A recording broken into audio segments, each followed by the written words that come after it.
All I right, we're believe live I again. don't I know not enough about that, but good portion of our MiG-29 fleet was just for parts. Yeah. Yeah, you look at the condition of some of the forces in Europe, like Germany's army is so run down. I Yeah. believe them when they say they don't have anything in running order to give. I mean, you look at like the pictures of the Martyrs and Leopard 1s in question. I'm like, they look worse than those like Russian tank parks in Siberia, when the weeds have grown over the top of your tank. Yeah. Yeah.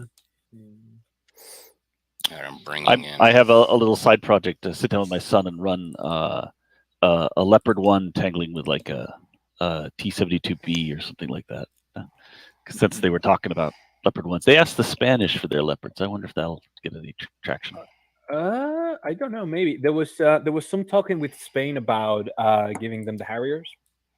It's all a ploy from the Navy because the Harriers expire in 2028, I think it is, and the government said no to getting F-35 replacements, and nobody's making So Harriers. this is a bonanza for defense departments all over Europe that have been, Exactly. unwinding. Yeah, exactly. So they can kind of sort of force that issue. And I'm not sure about the Leopard because Spain doesn't have any Leopard 1s. They got rid of them. They've got Leopard. They told Leopard 2s. They have a bunch of right. All these armies don't have any Leopard 1s in service. The question is, where did the Hulks go? Did they get sold off, or they parked somewhere? Spain, and so on? Yeah. They never had Leopard 1. I don't think they had AMX 30s or AMX something, and then they upgraded straight to the E4, and then they got their own custom version. Everything should be set up. I'm going to start bringing in the counters that we had used. You're going to make me look that up. please do. I could be entirely wrong. I have known to be wrong before. I'll be known to be wrong again.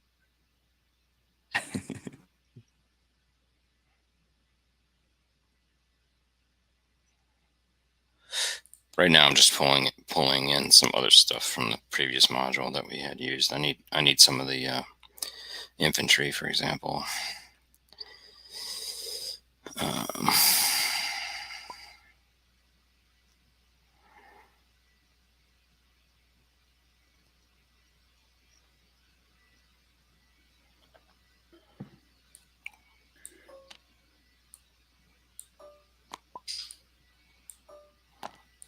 Yeah, that'd be great if Zelensky asked them for Leopard 2s. That'd be a boss move. He's like, oh, we don't have very many.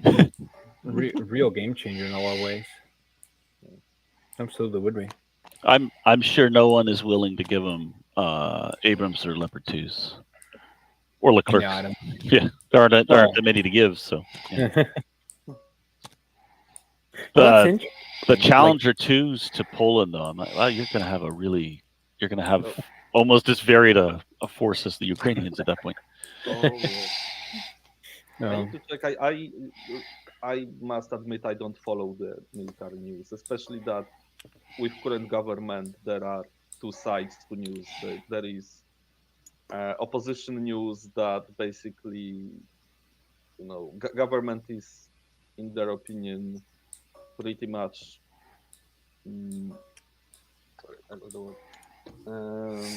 Everything that is wrong is because of them, and then there is official government news agencies that I believe try to put North Korea to shame in the amount of success propaganda recently.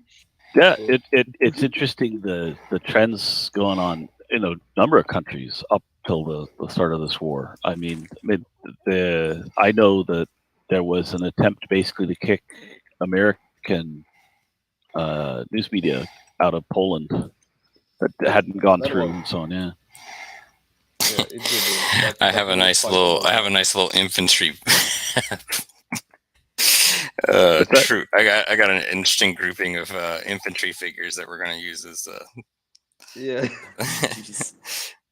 some balaclavas in there, Nice. We need to throw.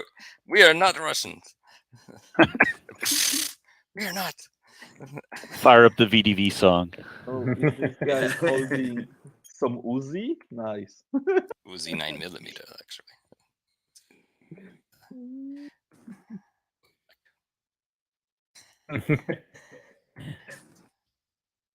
Indeed. Oh, let's go. Do we know what kind of like Russian tank casualties are up to this point? Oryx has pictures of about 530, and I believe the Ukrainian Ministry of Defense claims are in the 800s now. So, grain of salt. Keeping in mind that is captured along with destroyed. The actual knocked out vehicle count visually confirmed is only half of that. It's like 250. But capturing a T-80 is as good as knocking it out. So no, I get it. But yeah. Depending on the conversation, that's a big difference of like if you're trying to design a war game, for instance, like that's a pretty big distinction as far as casualty losses. Right. What's actually happening in combat versus all the logistical failures, which the big story of the first phase of this war is, oh look, they spent their money on shiny stuff and not on fuel trucks. Yeah. It fascinates me that they would mess that up so entirely. Like, did they not know that's how it was going to go down? Like, I think they believe their own press clippings, and if you look at Georgia was a fiasco as an operation, but they overmatched the Georgians so badly it was still a total victory. It was a 5-day war, and it was a much smaller force. I have to look up again how many, but I think it's like a tenth of the size of this. And of course, they were supplying it through one road tunnel, and the Georgians couldn't go knock that out, or they would have been in a real pickle. And then Syria, they were rotating, the professional core of the force through, and they were letting the Syrians do the actual, infantry fighting. And they're not especially competent at it. So I think they had a really false picture of their own capabilities, the whole like professional reforms and so on. And you couple that with basically anyone who tried to be realistic about Ukrainian capabilities and morale was shut down. So you have a system that can't correct errors of fact, and this is the result. Yeah, no, absolutely. Very interesting. I think the other thing as well is that they seem to you can kind of tell there was a massive expectation that the Ukrainians were just gonna roll over and give up really, really quickly. So like if you look at things, for example, like their initial kind of bombardment and the way that they like the way they were hitting targets and conducting kind of suppression of reticence and whatever, like you can kind of tell they're being very like sort of gentle with it. I would argue kind of that they were thinking, look, like we just kind of hit him a little bit and it's just going to be over and we don't have to worry about it. Yeah, it's a decapitation. We're going to quickly occupy territory. It wasn't so much. I mean, it was like the hostile operation was supposed to be your lightning raid, overawe people, knock out the government. I'm convinced they didn't. They thought they needed enormous force. Which the funny thing is, if they thought they were going to occupy the country, it was still a pathetically inadequate force. But we're going to decapitate. We're going to set the terms, and then whatever's left of the government, we'll let them negotiate to keep the western half of the country or whatever the end game was. Yeah. Like as the capitation strikes go, like you look at what like the coalition did in Iraq, like that was a real brutal decapitation strike. That was nuts. And then you look at what the Russians did by comparison. It's like, well, that was a bit, either they can't do more or they were playing with the kid gloves on. Well, it's a mix. A lot of it is they can't do more. Like one of the things that a lot of people don't seem to realize is that the Russian Air Force does not have a suppression of enemy air defense mission profile. They don't have the equipment to actually achieve that. Not anywhere near the scale that, like, say, the West has been doing, like especially the United States, where we've got 20 years of experience doing that in places like Vietnam, where by the time we made it to Iraq, we had tried and true methods for how to engage a sophisticated enemy air defense. The Soviets have, well, I'm going to call them Soviets. they had nothing. They don't have the equipment. They don't have the type of weaponry that we have. They don't have anywhere near the numbers of aircraft required also, to achieve that. They never had experience in it, right? Because they never actually contended with. No, they never. Russia never needed to contend with integrated air defenses, right? Yeah, they've never had to. They've right. never had to. Even Georgia basically could not conduct air operations, and their SEMNet was suppressed very early. And so, yeah, I mean, you look at what they've been directly involved in, that in Syria, like the big recent things, and I mean, the two Chechnya wars, obviously you're only looking at nothing more than the manpads. So yeah, because if you look at their conflicts, they pretty much had only conflicts like Afghanistan and Chechnya and Georgia. They were almost anti-guerrilla. Yeah. So, I mean, they come out of Georgia saying, well, we need a professional army. And I think they thought they'd built one, but they just, again, I think that their relevant experience being Syria and so on really misled them. Might be. When you look at the 2014 conflict, or that stage of the conflict, you know, it was something that I said back in January. I was like, if they go in to this war, it is not going to be anywhere close to the slaughter that was Alovios in 2014, when the Ukrainians weren't expecting them to come across the border. I said it back then. This conflict is going to look like Mariupol, when the Ukrainians were actually ready for them and actually defeated a real tank unit in 2014 head on. Like, I knew it back then. The Russians were going to get punched in the face. And there was no getting around that. They just don't have the capabilities that the West does. And they never did.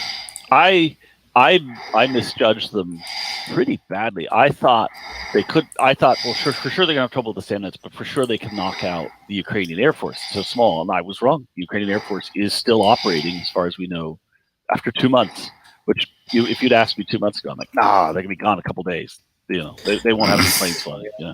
I think the other thing as well is that, like, I think there's like a difference between a professional, like, not all professionals are created the same. In the sense of, like, you know, to sort of give like a silly example that I'm familiar with, but like the things like British infantry training is 24 weeks, and if you do the Royal Marine route, then you do like 30 odd weeks, right?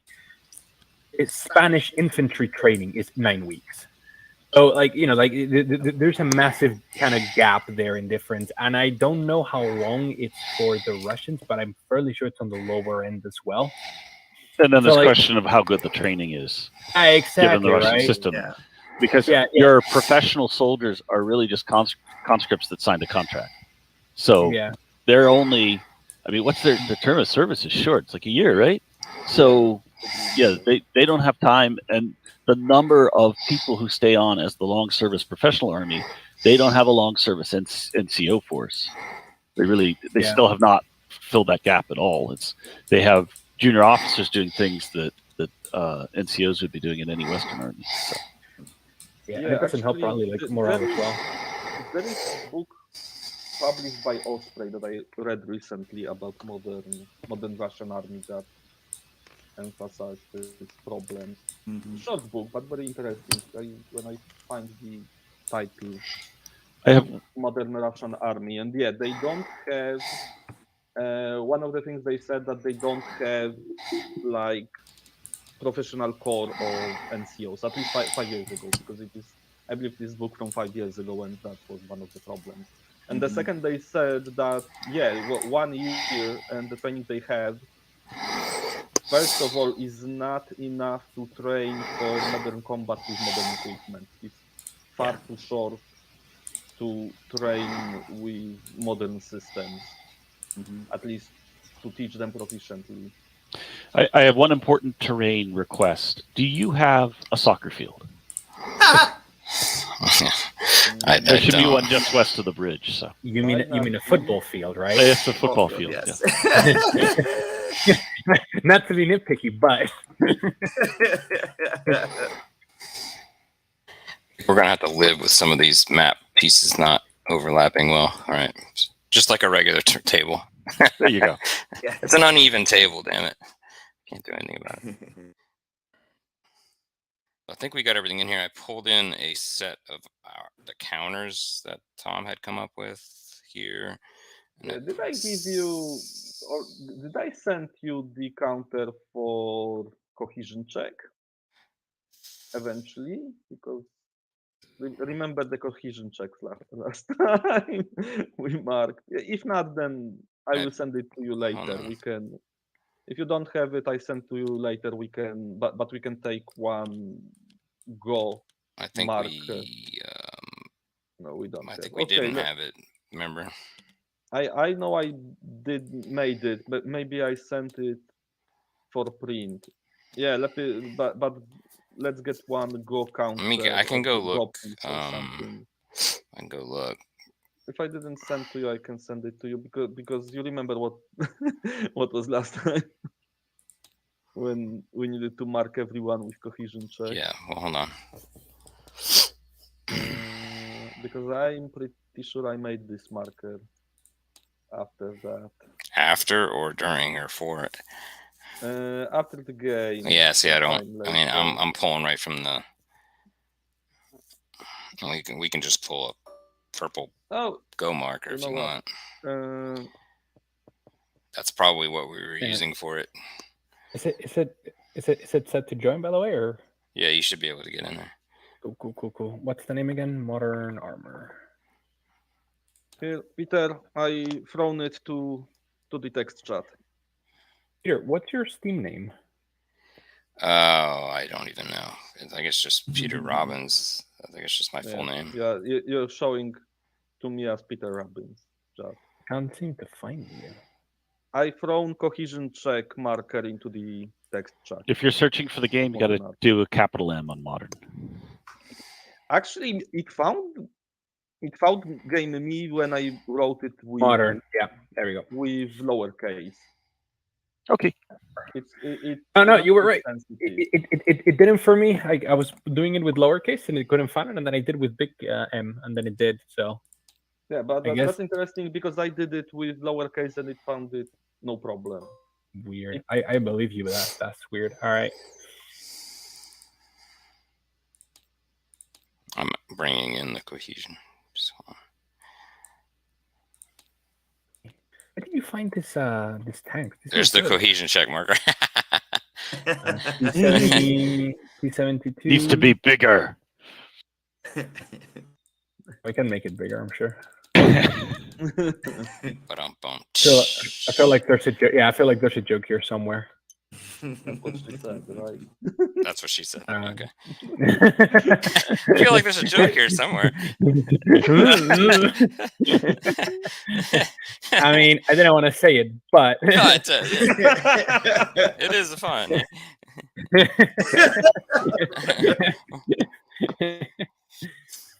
I just looked it up. Yeah, Ukrainian MOD claims 873 Russian tanks lost, which is much more believable than the 179 aircraft, 154 helicopters, and 191 UAVs. Yeah. Those might be fantasy numbers. Yeah. I want to know how many Spitfires. Spitfire. Yes. But that are claims by Russia or by Ukraine is claiming that about Russian losses. Yeah. All right. Yeah. Because it reminded me about one estimate during World War II in one of the books I read, which might be. Yeah, I will later find the book because there is very interesting book about. It's not historical book, although I believe this is true story about the Jewish regiment in Soviet army during World War II. Oh yeah, I've heard of it. Yeah, very good book, but there was a story where the tank was there was destroyed tank on the battlefield, and one of the officers point at it and says, "You see this tank? We reported it destroyed. It's one tank destroyed. The Air Force was attacking that day. They reported destroyed. So 2 tanks were destroyed. Artillery fired, 3rd tank destroyed.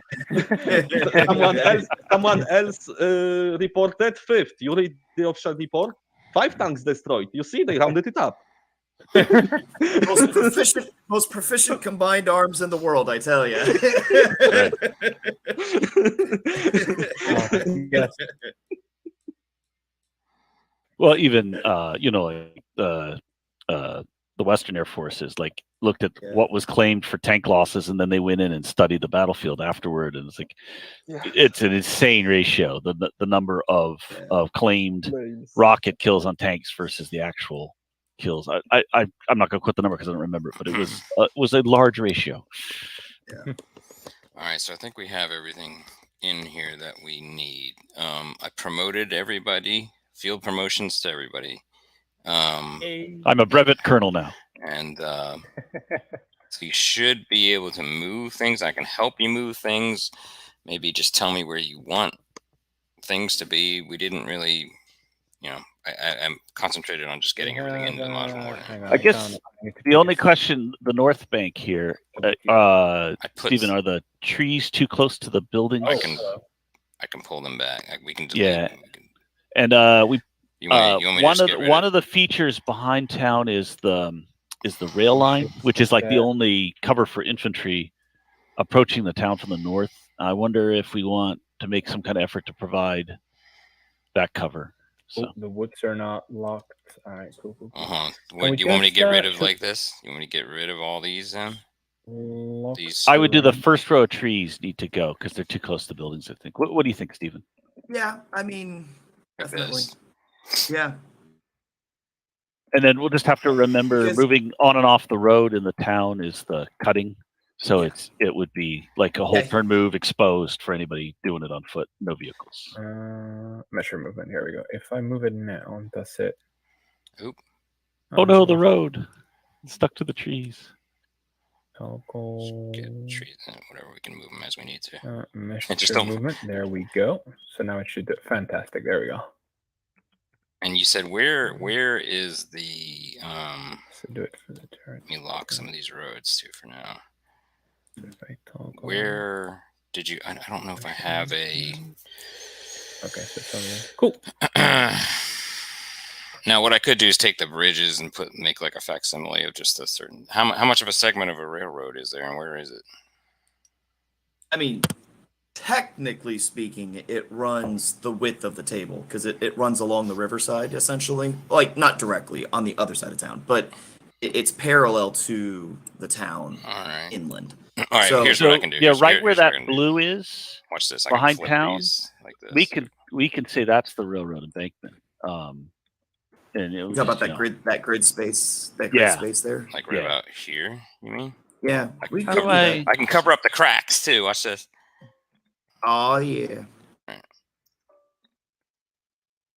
We'll just assume that this is the. Because at the very least, it provides a degree of cover for infantry, and it's Walter. We did what? Like we didn't do any kind of log chance for the vehicles, but it was like a minus to movement or something. Yeah, it was just an inch of rough ground for them, and it was enough cover for the infantry to hide behind. Yeah.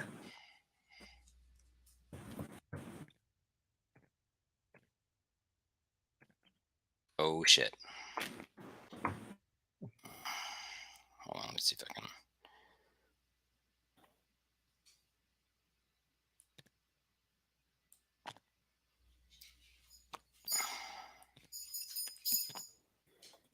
I guess we're still in. There's like a design mode. That's why I'm like, I can't ping a spot, and I can't really rule her out yet. I guess. So hold on 1 second. This But no. You need to pick a color before it lets you do things. Oh, gotcha. I think I did. I think I'm red. What's your in-game? More WR.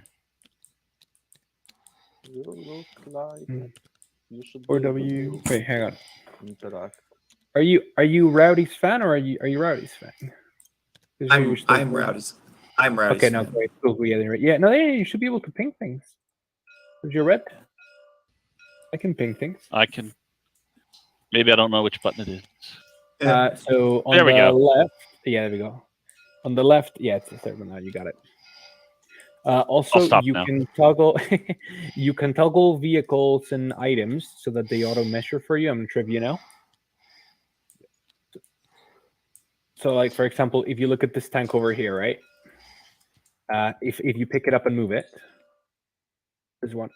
No, this one. If you use like the hand tool, the grab tool, you select the grab tool in the top left and then move it, and it'll automatically tell you how far it's moving. So you can like toggle that for things. Oh, that's nice infantry we got going on here. SMG, love it.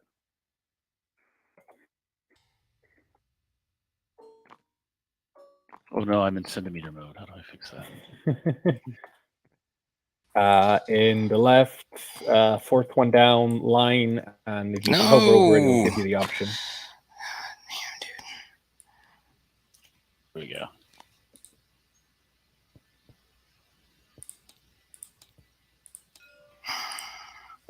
All right, I'm not touching the board anymore. I don't blame you. It is what it is. Hold on, let's save this as the. Yep. Yeah, that's gonna work fine. We'll just have to remember the cutting thing. Will be good. What is that? And then so we have the fun that a lot of the stuff starts off what? board. Yeah. Yeah, you're welcome to move everything. Move anything you want at this point. Put it There's where. something here below road. Where? Attack? Where? Some antenna and part of a tank? Here. This? Yes. What's it? It doesn't. This thing right here? So maybe. Yeah, this antenna. Oh, don't worry about that. That's nothing. Yeah, don't worry. Yeah, no, I see it. That's like.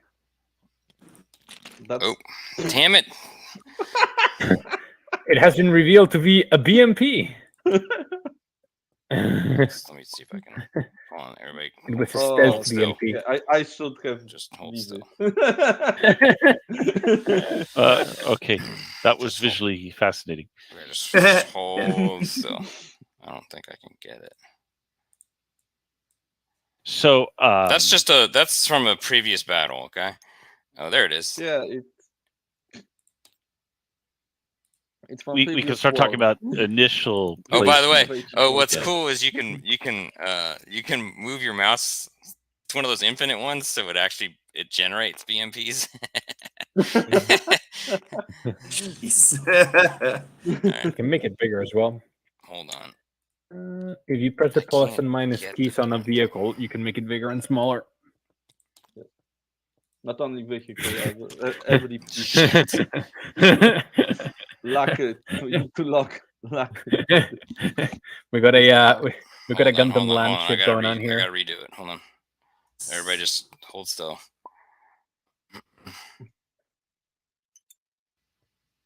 There we go. All right. I think we're just going to live with that. I can't get it out. Works for me. All right. Yeah, it's fine. So we could move on to what our initial setup is. So the Russian air assault unit is in the town north of the river. Mm-hmm. Wait. Right.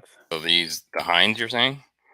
No, it was a pre-dawn air assault. So the helicopters are gone. It's just like a platoon, like an oversized platoon of infantry that are left guarding the north side of the bridge. Okay, hold so on, they're let's just in take- town to start the game.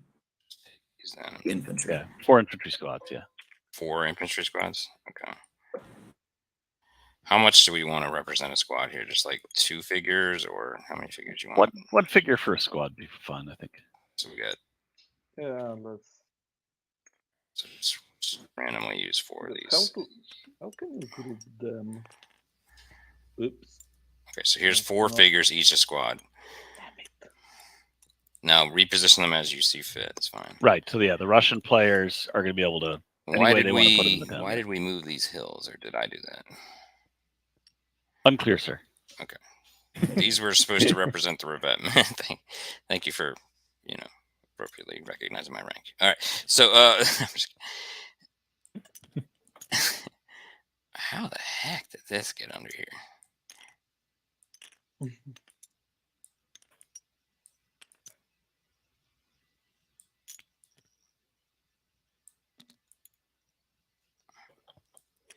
All right, now I was putting these on the side of the road to represent the revetment. And do you think that there's space within the revetment to go through? Is that as well?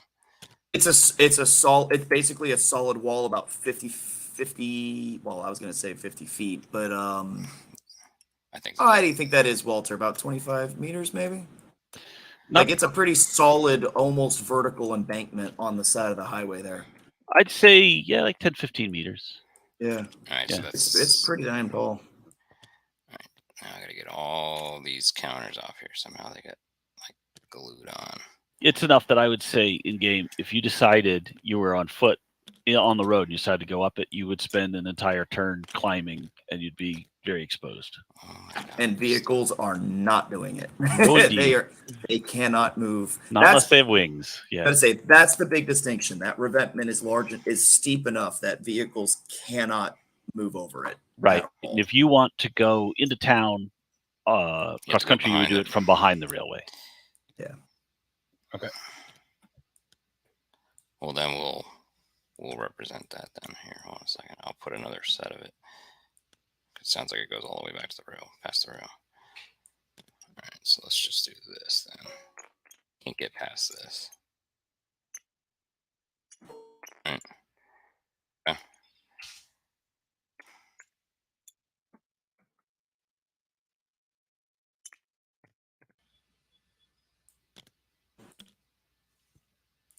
All right, does that look reasonable? Sure. So who wants to play what side? Yeah.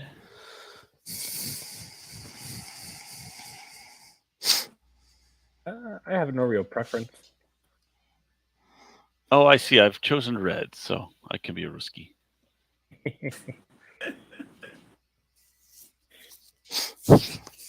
Curse my casual clicking. I'm slightly unfamiliar with this battle, so if I understand it correctly, Russians have like the bridgehead with like a few infantry units, and they've got to get their forces across. And I'm guessing Ukrainians are doing like the counterattack to try and. It's actually even more chaotic than that. It's Yeah, even go more ahead, chaotic. Steven, yeah. It's literally Okay. both. So Okay. the battle itself, to give you background, it's based off of a New York Times article with the brigade commander of the 59th Ukrainian Motorized Brigade. And his description of the battle in that article matches identically to about, I want to say like 10 videos that we have seen from around this area that day. So we have a pretty firm understanding of what happened. Okay. Pre-dawn, like I said, there is a air assault on the bridge. Come to find out, it's actually on both sides of the bridge, but we're only doing the north side for this battle. Russian air assault troops occupy the bridge area, and the 59th Ukrainian Motorized is actually in base on the south side of the river, east of Oleshi, when the war breaks out. And the brigade commander has to make a decision whether he wants to basically fight and die on the south side of the river or break through the air assault troops and get whatever he can all the way out to like Mykolaiv. Like it's crazy, but that's literally the decision he was facing. So to start the game, it's actually the Ukrainian 59th trying to cross the bridge and force their way through the air assault troops defending it. And then once they move through, the Russian, I don't remember the motorized rifle division number, those elements move in, and then they storm the 42nd bridge Guards. afterwards. Yeah, there you go. It's like Yeah, there is fascinating civilian video of driving up the highway it basically through the Ukrainian positions facing north, Yeah. in the middle of all that. This is the amazing. We're just marvel at the people driving through battles early in the war. Yeah. It's from what I can see, it is the only battle so far that we have firm written evidence, like for a description of a battle, that actually matches everything we see on video. It's the only engagement that I've been able to find in Ukraine where everything actually links up correctly. Which is the reason really why interesting. it's the reason I put this on for our group here locally. And I wanted to do it at our local gaming convention, but they said, no, we're not doing any kind of active war battles. And I was like, fine, be that way. Yeah. Well, once the war's over, like I keep joking to them. Okay, so the convention this fall, we're doing this. So after Ukraine wins, yeah. I actually talked to the convention director and was like, hey, are we good to do this in the fall in September? And he's like, more than likely we should be okay. So hopefully I'll get a chance to do this in the fall. Yeah, I will be excited to go participate in that. So how was the convention? Good. It was very fun. That's good to hear. I definitely liked it.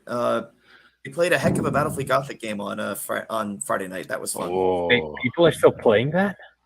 Heck yeah. Dude, that's so good. I miss Battlefleet Gothic. So in 2010, when they did the rules update, I actually wrote the rules for the Demiurge fleet, and I made a couple of major adjustments to Chaos, Orcs, and Dark Eldar, to the point where I'm actually credited as a contributor in the special thanks to section of the official document. My name is in there. That's really cool. I'm actually credited as a part of a contributor for the game. That's really cool. Yeah, it's Battlefleet Gothic is legitimately one of my favorite miniature games, if not my favorite miniature game. I haven't played it in over a decade now, I think. I never Something played like it, that. but I always want that. Is that I bet there are at least 3 tabletop simulated modules, right? That's one of the few miniatures games we played face to face during the pandemic. Most of the face to face stuff we did, I went and set my garage up so we could be outdoors, and we did hex and counter games primarily. Yeah. I took Stalingrad. I lost central Ukraine to the Russians. Hey, when you move the Hinds, everybody move it with the invisible block at the lowest level, because okay. So you just hold the invisible block below it, and then you move the whole thing like this. Yeah. Right. I don't know how to lock these together. Does anybody know how to lock those together? That's a good question. If you can, it's all right. I was wondering. Just whenever you move it, just move it by the lowest invisible block. It's pretty easy once you do it. As a matter of fact, you didn't move the Sukhoi one. I got it. Yeah, I'm doing it right now. If you don't mind, I might try to combine them. It may Where's end the other up invisible badly. block? There should be another invisible block somewhere around here. Where did the invisible block go? Because Everybody feel around for the blocks. Oh, here's one. Here's a couple. Here's a couple right here. I found the blocks. There you go. You can either put it up 2 or 3, whatever you're courageous enough to do. Yeah. All right, whatever. 2 is fine or whatever. Yeah, there you go. That's the. It's not as easy as it looks. Yeah, it's fine. Whatever, as long as it's elevated. Okay, you know what? I combined this guy. Okay. This guy is. If you want, I can combine the rest of them. You want me to just delete the other one then and copy this? Here, let's see if we can just do that. Yeah. I mean, I don't know if I can. Oh, I can copy it. Okay. All right, copy it and put it right there. Oh, good. We have our toad guns on the road. So, the initial setup is. Can you do the same for the frogfoot back here? Yeah, there's a couple. Sure. There's a couple invisible blocks lying around here. Well, I don't see them, but you just got to move over them. No, I've got 2 stacked up on the for the frogfoot right now. Wait, unless you want 3. I will combine the frogfoot. Just don't touch this. Just make sure you don't attach it to the map. Yeah, there is a speaking of videos of this battle, there's just this amazing video that Stephen found of the Frogfoots flying over the bridge and over the football field. Yeah. Okay. Yeah. Now Frogfoot is also with the blocks All right. combined. I think you did the blocks side by side, but that's all right. I don't know. I didn't arrange the blocks. I only combined them. It's all right. As long as it's got some height to it, you're good. Here's the other. Yeah, the other thing to mention about the air attack on the Ukrainian column is it happens south of here, but kind of condense things and use the air rules. They're gonna get attacked as they come over the bridge. Yep. That's a creative decision on our part, just to make for a more interesting battle. Oh, miniatures. And find out just how much so the portable anti-aircraft the Ukrainians have even at this stage. At this point, just the only more tense later. The only things we've moved are these 4 squads here. Is that? Yep, I went ahead and put them in position. Right. The ones by buildings are in buildings. Okay, so where do you want the Hinds? Where do you want the Frogfoot? Is off map, right? For now, correct? Yeah, that stuff is off map. Yep. All of it is okay, including the Hinds. Including the Hinds. Yep. Okay, pulling those back. Okay, so the Hinds are back here, Frogfoot back here. What about the 10? 10 stuff BMPs? Is off table to start. Everything is, including the 10. Only thing on table are the towed guns and the VDV platoon. Off without. I'm gonna put them back here. South end of the table is gonna be fine. Be clear what the intent is. So.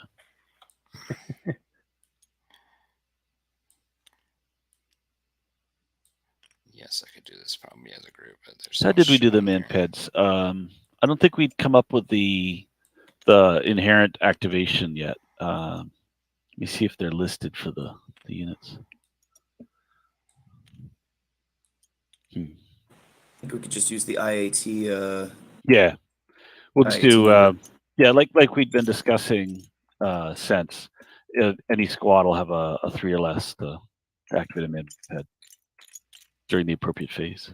Oh, son of a gun! Are you kidding me?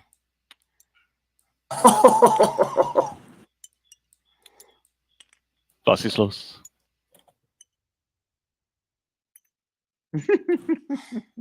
Yeah, never use the grouping button on ones that have separated turrets. I do like the ones with the separated turrets, but there's got to be one more turret sitting around here somewhere. Yeah, I read an article.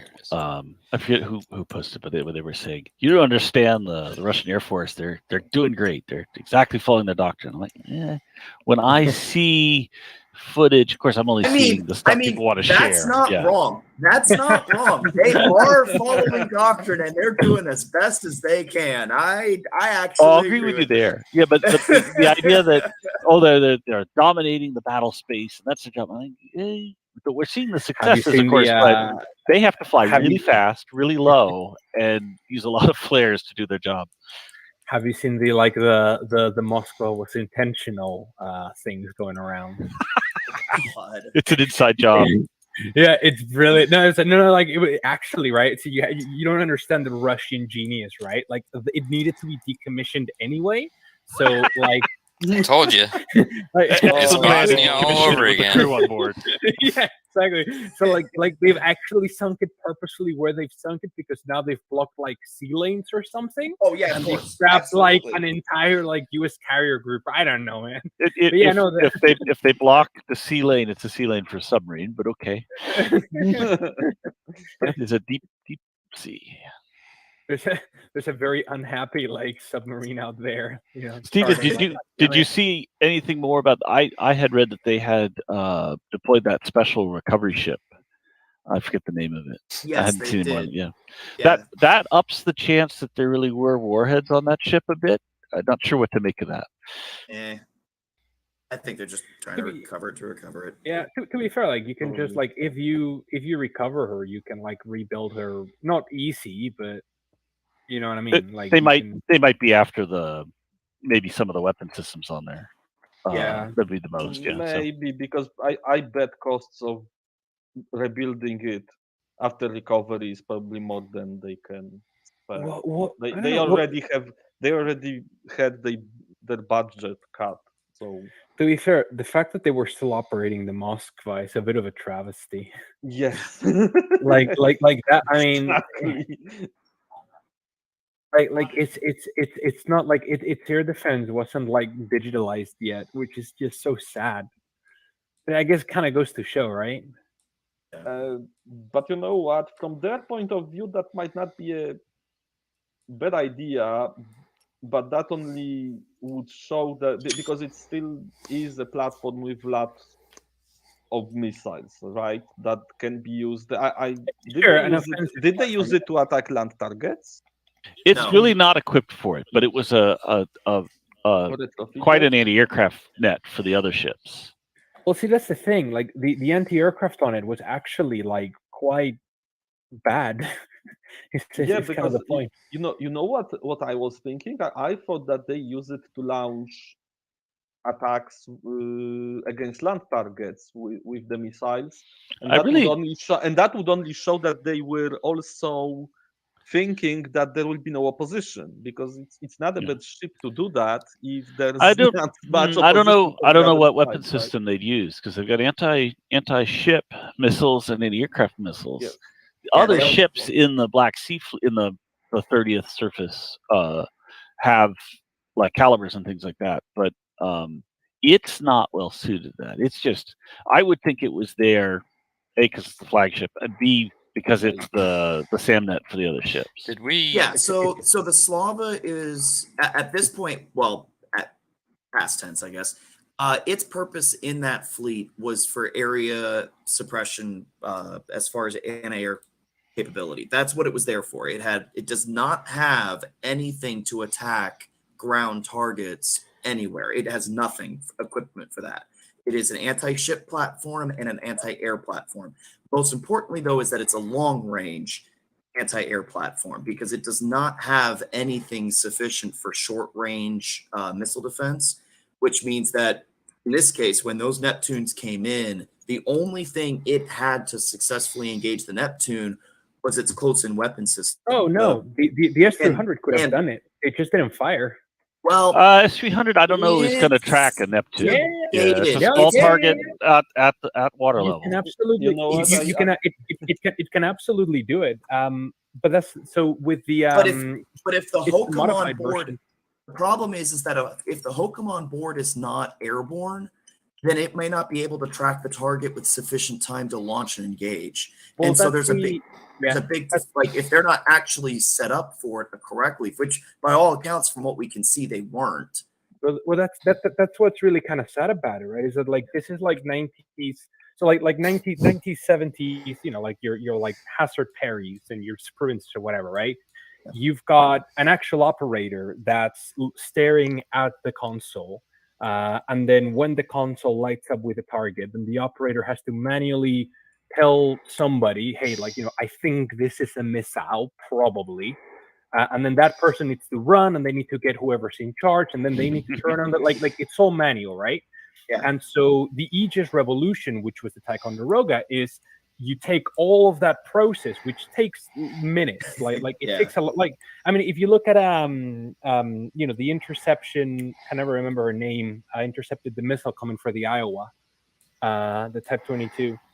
Mm-hmm. It's the same. It took them like a minute and a half to fire, and they were at battle stations because they needed to, you know, they needed to figure out it was a target and figure out there's no other contacts, and you know, you got to talk to people, and somebody has to manually train that radar on that contact. The Aegis Revolution is you automate the all of automation, it. right? So, it's the computer. A good friend of mine was target, and that's it. Good friend of mine was the U.S. Navy early '80s on a late '60s destroyer, and you know, he talks about the whole process being manual like that, you know, and that's in the U.S. Navy, so that's the level of technology before Aegis. Exactly. Yeah. Of course, he yeah, said their Sorry, anti-aircraft missiles did have a ground fire mode, and you didn't want them to use it for reasons that can still not be confirmed or denied. All right, You wanna I hit by that, yeah. hate to interrupt, but we're an hour in and we haven't started. Oh, That yeah. may or may not have been on board yet. Yeah, but that's kind of the point. It's just like, you've got like a you've got something that is equivalent to like a 1970s air defense system, like flying or like sailing around. It can theoretically, but it's not great. Guys on Harpoon forum already did simulation of Harpoon, and I need to make one myself, but they weren't surprised by the effects. Yeah, the big thing is that they were able to launch the missiles without using the ground-based radar to find the target. If they'd done that, then everyone would have been alert. They would have had to hook them in the air. They would have known where the threat was from. The fact that they could just send the missiles to the target, and have them turn on their radars at the end to hit the target is, I imagine nobody on the Moskva even knew what was happening. Oh yeah, probably. And that's the thing. And the other thing is that like the radar is on the back of the ship anyway. So if you waypoint the Neptune and you strike nearish the front, which they appear to have done, because it's exactly about level the bridge. Even if you detect the target, right, you then add another sort of 30 seconds or a minute, however long it takes the Moskva to actually turn and get the thing to bear. Yeah, and the rule of thumb in the 80s about the Soviets, who had more money for this sort of thing apparently, was look at that ship over there. Probably half the weapon systems actually work. Yeah. And that's the big question, is like that one missile impact that we can actually see above waterline, it looks like that hit exactly where those two close-in weapon system turrets are, which makes me wonder if they even were in operation. I know there's a lot of debate and a lot of speculation that they were not even operable, like maybe any of them. So that thing is just, it was literally a sitting duck. If that actually turns out to be the case, it was literally a sitting target, just waiting to get hit. And it's just amazing that they went ahead and sailed something like that close to shore. Yeah, exactly. It's called arrogance, and that's been their Achilles heel this entire operation. We've all seen the picture, right? The Ukrainian Special Forces soldier turning to the camera and saying, "We're really lucky. They're so fucking stupid." Well, I have a acquaintance, I guess, from like another sort of Discord server who's I think he's like a artillery officer in the Finnish army, and he was saying that apparently, they're having kind of sort of unofficial conversations with, there's like, there's kind of growing worry within the Finnish ranks that, because they have always sort of known that the Russians had this issue, so they weren't worried, but there's growing concerns that actually they're going to be learning lessons from this and modernizing. That might be. Hey, my guys fell over. Anyway, so who wants to run the towed artillery? I can. I need to remember. I also don't remember rules, so I can do something. That's okay. So less cumbersome. All right, so is he also going to do the 100mm guns? They are MT-12s. They have a heat, APF SDS, and even have of course they're 100mm, so they're not going to enjoy firing at the front of the T-72s. I know them somewhat. Okay. Nice.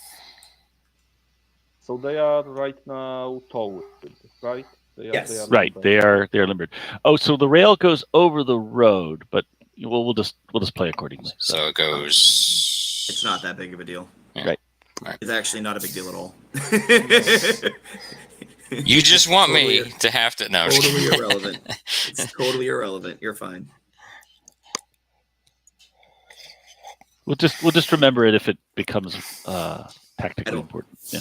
I don't see why it would. So I think you're fine. All right. So who's running the BRDMs in the four elements here? Maybe have Tom do that as well, or no? Is this what is this 1-to-1? So is each vehicle a vehicle? Correct. Yes, okay. 1-to-1. Yep. So the only multi-element is the squads or the infantry figures or squads. That's cool. Anything else? And there's off-board. Is there any off-board artillery? Man, what the heck There happened to this map? is. There's Ukrainians have 120 millimeter mortar battery. Which the BRDM guys are the ones that can call that in.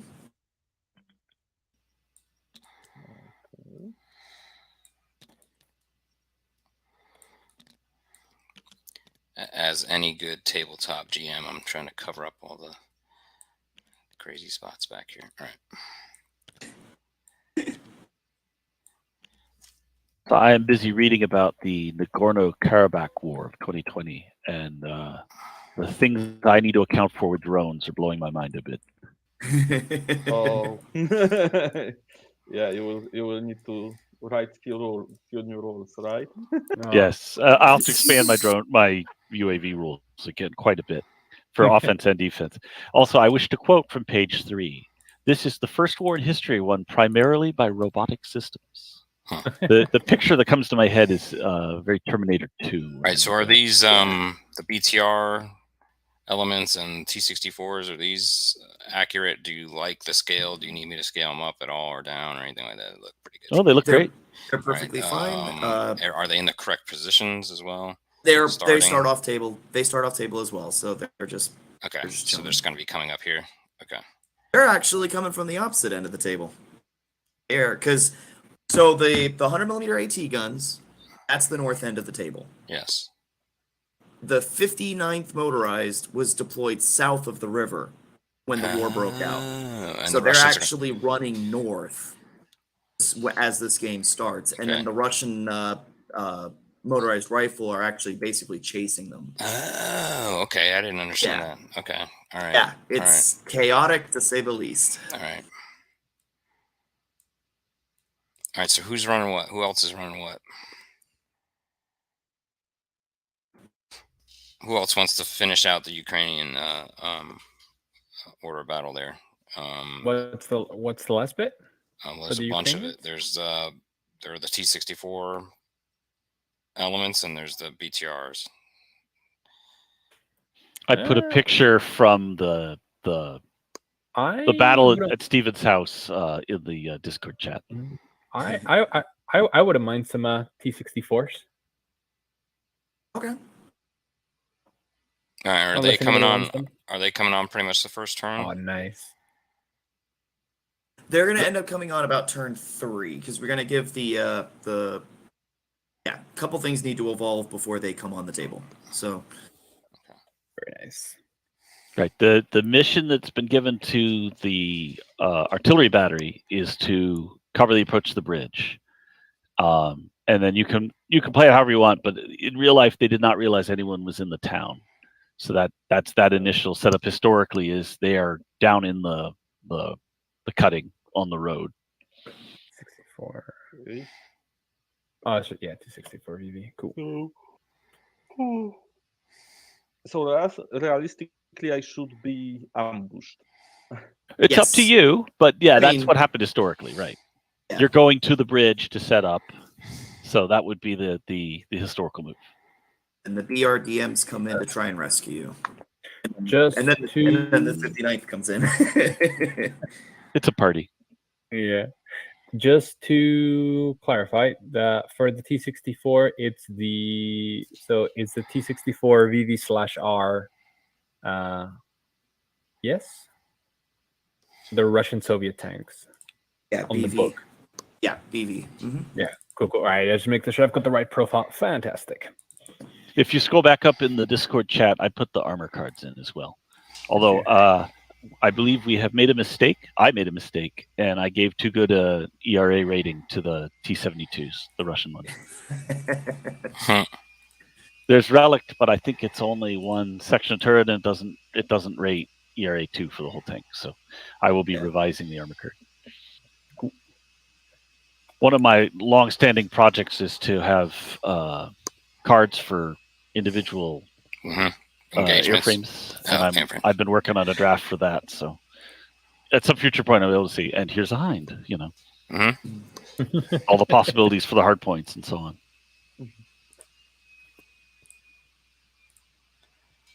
Also, I noticed I don't really have rules for a particular important modern munition, which is helicopters carry laser guided HE rockets.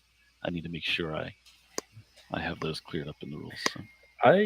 I mean, we can talk later because we're doing the game, but like I'd be really curious to know about kind of active protection system, soft and hard.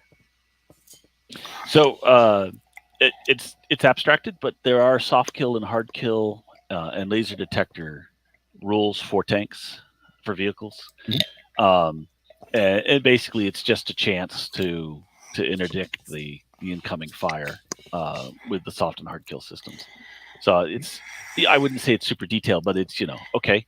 I've got a soft kill system on this tank, and now you don't get to roll your 2 kill. So okay, yeah, makes sense. Succeeded, yeah.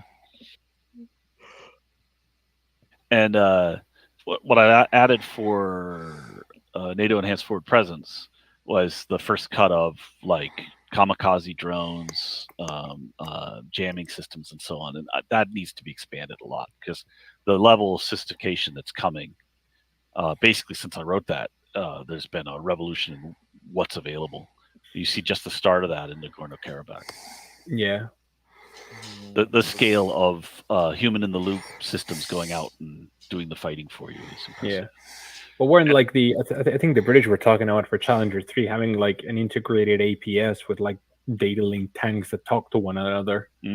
That's the next big wave with UAVs. Yeah. That the UAVs are a network also, and they'll like repair their formations automatically and things like that. Loyal wingman. Okay. Shall we begin? Yeah. All right. It's turn 1, and the Ukrainians go first. Nobody needs to roll cohesion. The people are going to roll contact are not on table yet. And there's no supporting fire, so we go into movement. Hang on. Are these tanks meant to be here? No, they're off table. They're off table on the other side of the table. Yeah, I also start... Do we leave them somewhere else? Right? You can put them like leave them in the water. Perfect. You can put them in the corner. Here, I'll give you a corner for baby over here. Yeah, I was just picturing human fall flat, watch them all sink under the water. So. That's okay. They can stay there. All right, that's fine. That is fine. All right, let's go. All right, so your base movement for your trucks is 6. You're on a road, so you could go 4 inches per movement point. Oh, yeah. So 24, right? Right, and if you wish to... The guns don't slow me down, no? No, they don't. And then, of course, you would have to, if you wanted to unload them this turn, that'd be... How do these inches feel to y'all? I think they look about Looks right. good. Yeah. It's about the right scale for the bridge and river. It's enormous. Start on board, or do I start off board with this tax? You're coming on... You're right there. You're right there. You start right there. Okay. Yep. And if you wish to unlimber, it's a quarter of your movement. Quarter. Okay, so I can move 16 if I want and get ambushed. Well, 15. Right. Yeah, you would move 15, spend an inch to stop, and then the rest to unlimber. All right. Okay. So do we play it historically, basically, right? Essentially, that's the first question. Well, the first question for me is, can they even detect those squads? And I would say no at this point. Right? Yeah, yeah. And you're they have right. No idea they're there. Yeah, your detection rolls are on your fire opportunities. So basically, they will get the drop on you. So. Yeah, so I will move as they would move. So I think I have all the road. So you're moving cautiously. I see. Okay. They use convoy movement, right? So everyone. Right. So you've chosen not to move your full movement rate, and so you're still limbered and your movement ends. I still would, I probably would still set up 2 guys here. Probably realistically, if someone goes through the. Does that mess with their line of sight at all with the town here? Yeah. It's up to you what you think is good, since you know these things. You need to cover the bridge, but you also really need flanking shots to be effective. So right. So I probably would, because this rough ground in any way blocks my line of sight, the vehicles on the road from, let's say, here, from this wood. No, the problem is you cannot see the road. Can't see it. So your choices are either be back at the curve of the road in the road for a straight-on shot, or basically up on the bluff facing the river to interdict the bridge itself. Okay. In a van down by the river. I probably In a would van by set the up- river, absolutely. Yeah. So, I would yeah. set up one guy here definitely, and the other. How long? Because this is a rail track. This is not. Yeah, it's a railroad. Yeah. This is not a road, so I don't get any bonus moving through here. Nope. Nope. Okay. Does he have to roll bog to go over it at all? We did not say that for this railroad. I'd have to go back and look at the picture and see if it's enough of a I would say Of, probably with a embankment, wheeled vehicle, yeah. it probably wouldn't be that bad. Yeah. wheeled vehicle. I would say There's there's a not chance. Yeah. there's not much of an embankment. It's Yeah. just you're just going over a railroad railroad track. track. There's really no embankment. Yeah, here. I think that these trucks would be fine. And Okay, because then I might move one. I would say like maybe this take to just a little bit of movement embankment, off of it, just because you but got to kind that might take too long going through here. Yeah, so you'd be down to your base movement rate. You'd be going 6 a turn, and you would pay double to go over the track. Yeah, but So then, still I yeah. use Now, once you're in my- down to the buildings, then you would go back to road movement because there are roads between the. It's the fine. buildings. Mhm. Right. But it would take you a while cross country from the railroad. Yeah, to exactly, the buildings. exactly Yeah. what I say, that I would move there for 2 turns probably cross country, right? Yeah. So if you look at the logic of the cruiser, had no idea there were enemy in the town. They were driving to the end of the cutting to go into the roads that are coming off the main road here. That's why they drove into the ambush. Right.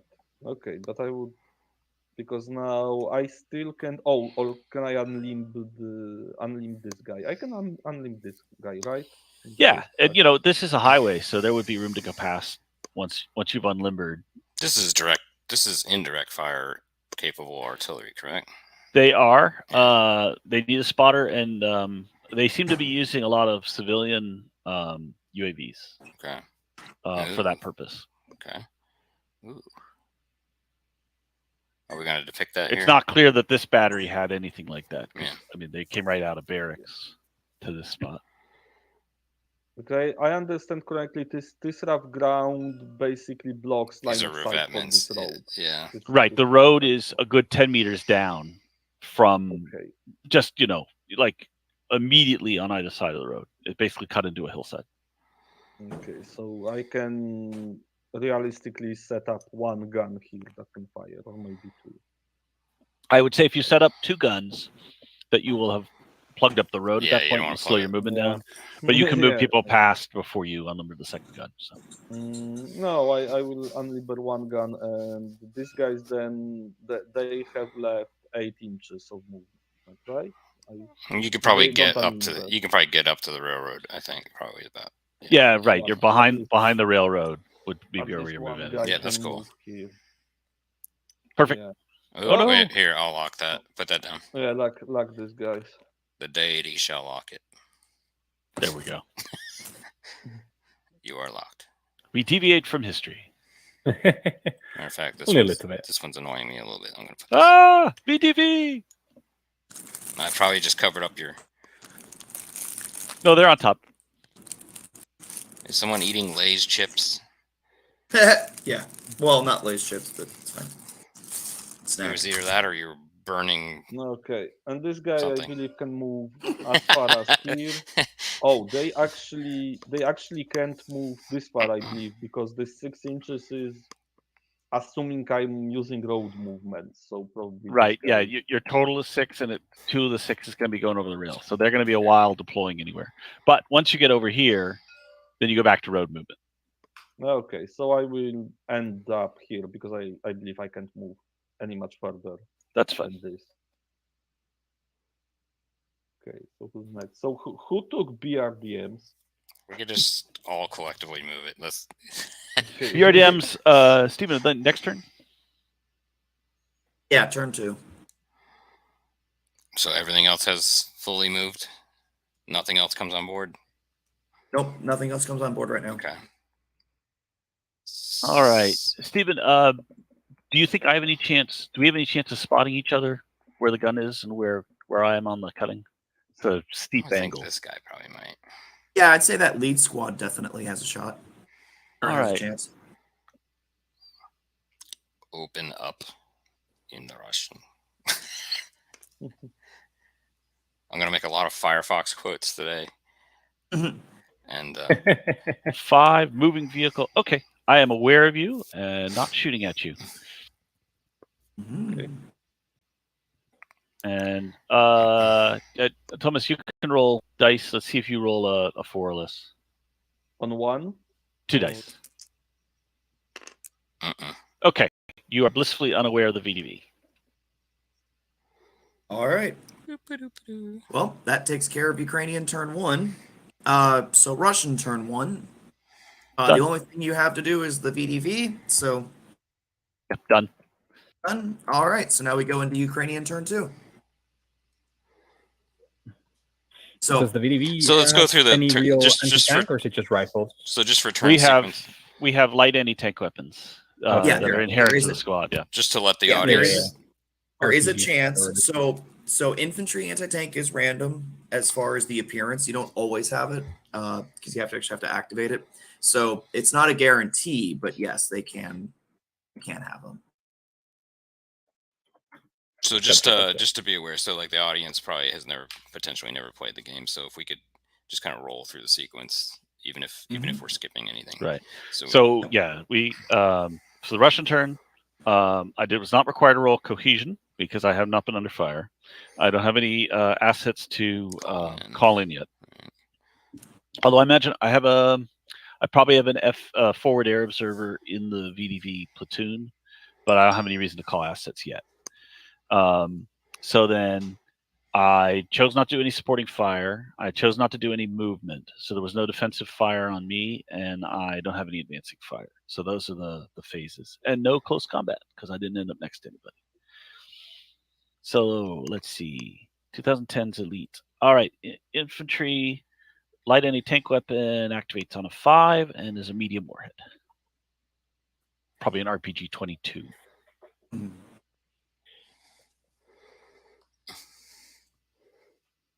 So, no cohesion required. Your forward observer isn't here, so there's no contact roll yet.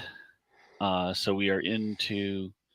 You don't have a target for supporting fire, so we are into turn 2 movement, which will be the trucks and the BRDMs. And this is still technically side 1 of turn 2, correct? Yes, sir. Yeah. Right. Yes. I just want to keep a sequence in my brain. All right.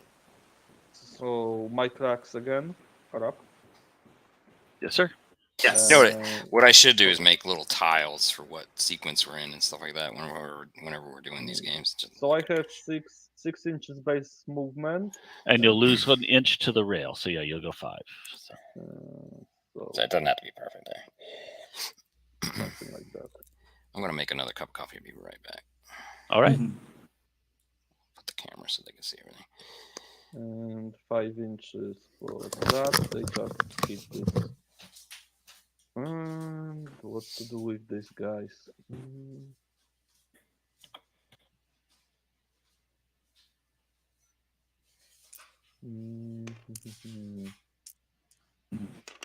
Okay, this guy will move.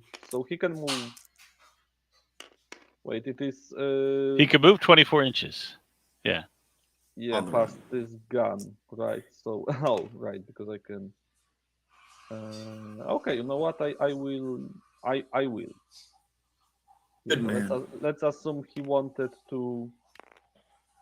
Let's play realistically and think that he wanted to move forward to establish guns here. Okay. I have defensive fire. I'm gonna use my infantry firepower. My base infantry firepower is 8 firepower, and you are 1 inch from me. Yep. So that is doubled. So this is probably going to wipe out a gun crew.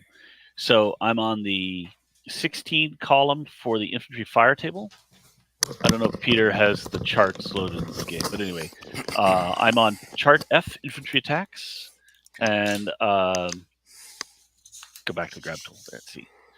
And basically, you're inside the vehicle, so you're not in the open, but you're also not getting cover because it's soft skin. So here we go. Let's see what I roll.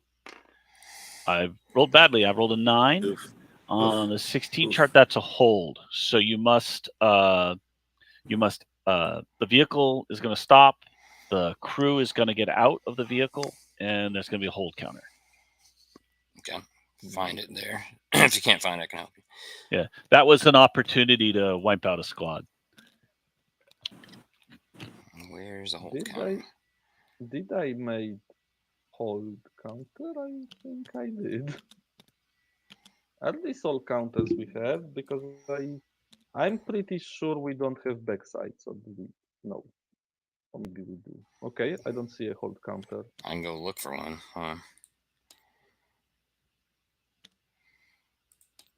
The backs appear to be the same as the fronts. There is no hold. I'll go look for it. Yeah, so we need we need an infantryman by the truck. Also, I've thrown in the. I don't see a hold one from when we first. Yeah, I played don't it. see here either, do but I thrown the graphic for it to the text chat. All right, if hold you on. want to. And I will look for. Do we have other miniatures for Ukrainian infantry, or can I just clone one of the VDV guys and? I would just clone one of the VDB guys. Yeah, we will remember that he is. This is the guy. Yeah, I bet there will be no problem remembering that he is not. He's the part of that squad. I'm gonna bring in that hold marker. perfect.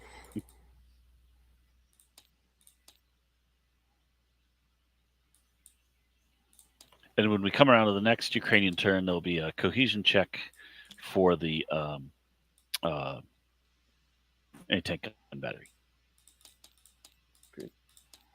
There's your So hold is count. there anything else happening besides the fact that guys just got shot and run from track cover? That's all happens right now. So you still have the other truck could move, and you have the BRDMs. Whoever's running those will move on this turn. Okay, because this track already moved, but they move slowly, and this track is unlimbered. I mean, can this gun try to spot? Yes, we're coming into your advancing fire phase, and he is eligible because he did not supporting fire. Yeah, so we just got to move the BRDMs Okay. on table. I can enter them from anywhere on the southern edge, also by the road. They come in by road, and because they're wheeled, that's going to give you your best movement, distance. So you'd want to do that anyways. Yeah, so the sequence is you'll do the rest of your movement.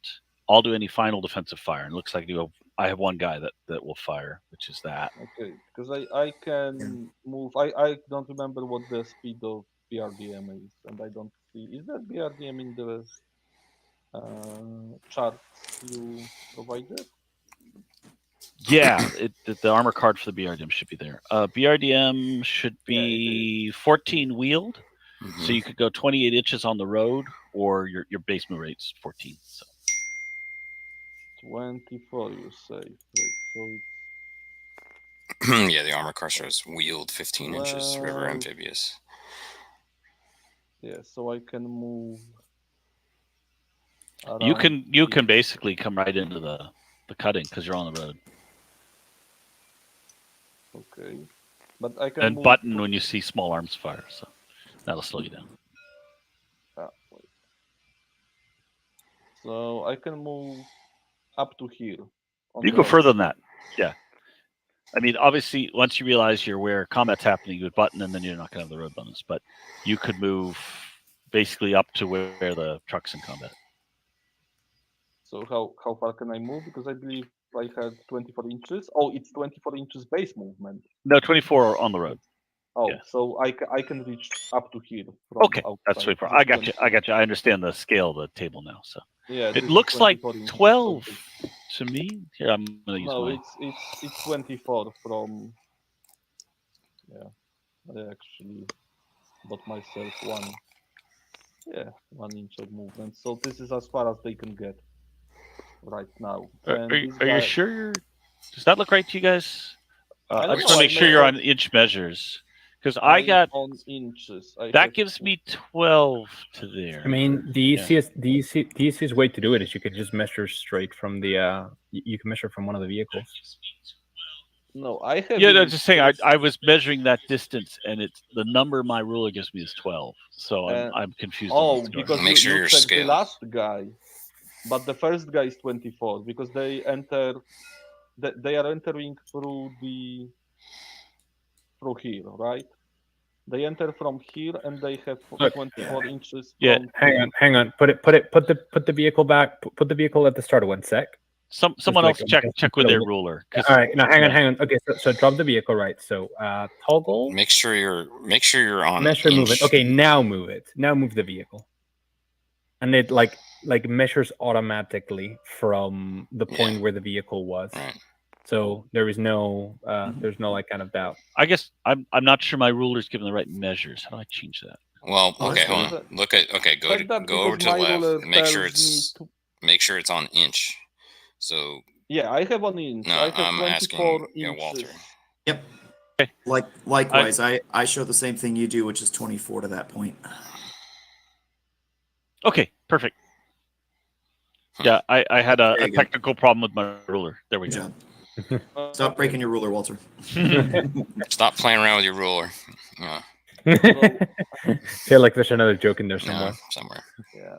We're not gonna finish. Okay, so I finished my movement. We're gentlemen. We're not We gonna fish go that out. So we have Okay. final defensive fire, which is going to be this guy.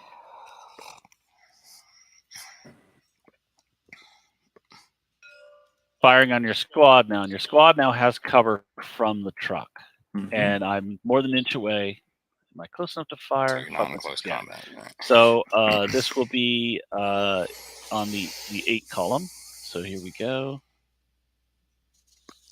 Okay, so you're rolling capital DR, which is 2d6 on the 8 column. Yeah, you said? 7 on the 8 column 7 on is the just 8 a hold. column is So no additional effect. hold, yeah. Okay. What's that clone button again? Just to copy something, you just Yes. mouse over it. If you Control click C. clone everywhere where you click left mouse button after cloning will clone the thing. I got it. Whoops. Clone. Sorry. Okay. So now we're into your advancing fire. Yeah, and this guy is unlimbered, so he can try. Oof. He need to try, or will he see? your So guy? yeah, you're gonna have a spot roll. Although let me see if your closest infantry, your closest crew is probably in the automatic detection range. Let's see. I think it Firing is. infantry is base 25. Yeah. So yes, you now know where the VDV are. You can fire on them. Yeah, That's gonna be a bloody mess. sure. I have H. They have HE. Yes. So which ability is for firing against? It's chart D to hit. Okay. D to hit. You're in the 20-inch column because you're over 12 inches. 100 millimeter. Basically Okay. HE chart. So your 20. base is 8, 8. and you've just spotted them, so that's a point. That's snap fire, and they're at a higher elevation. Okay. And they're in rough ground. So that takes you down 2 more points. So a 5 or less on 2 dice is going to be a hit. Almost. You have Oh. missed. Almost. That would have been a bloody Almost. splatter. Now your squad, your crew, that and I forgot it's advancing fire. That's another point because you haven't moved. Your crew that failed out also could fire, although it's going to be since they're a crew, so it's a half squad. they're going to be on the 2 column for the Yeah, infantry but- fire. Why not? Yeah. Yeah, Right? you might 2 as column well. adding 2. Let's see what we get. Ooh.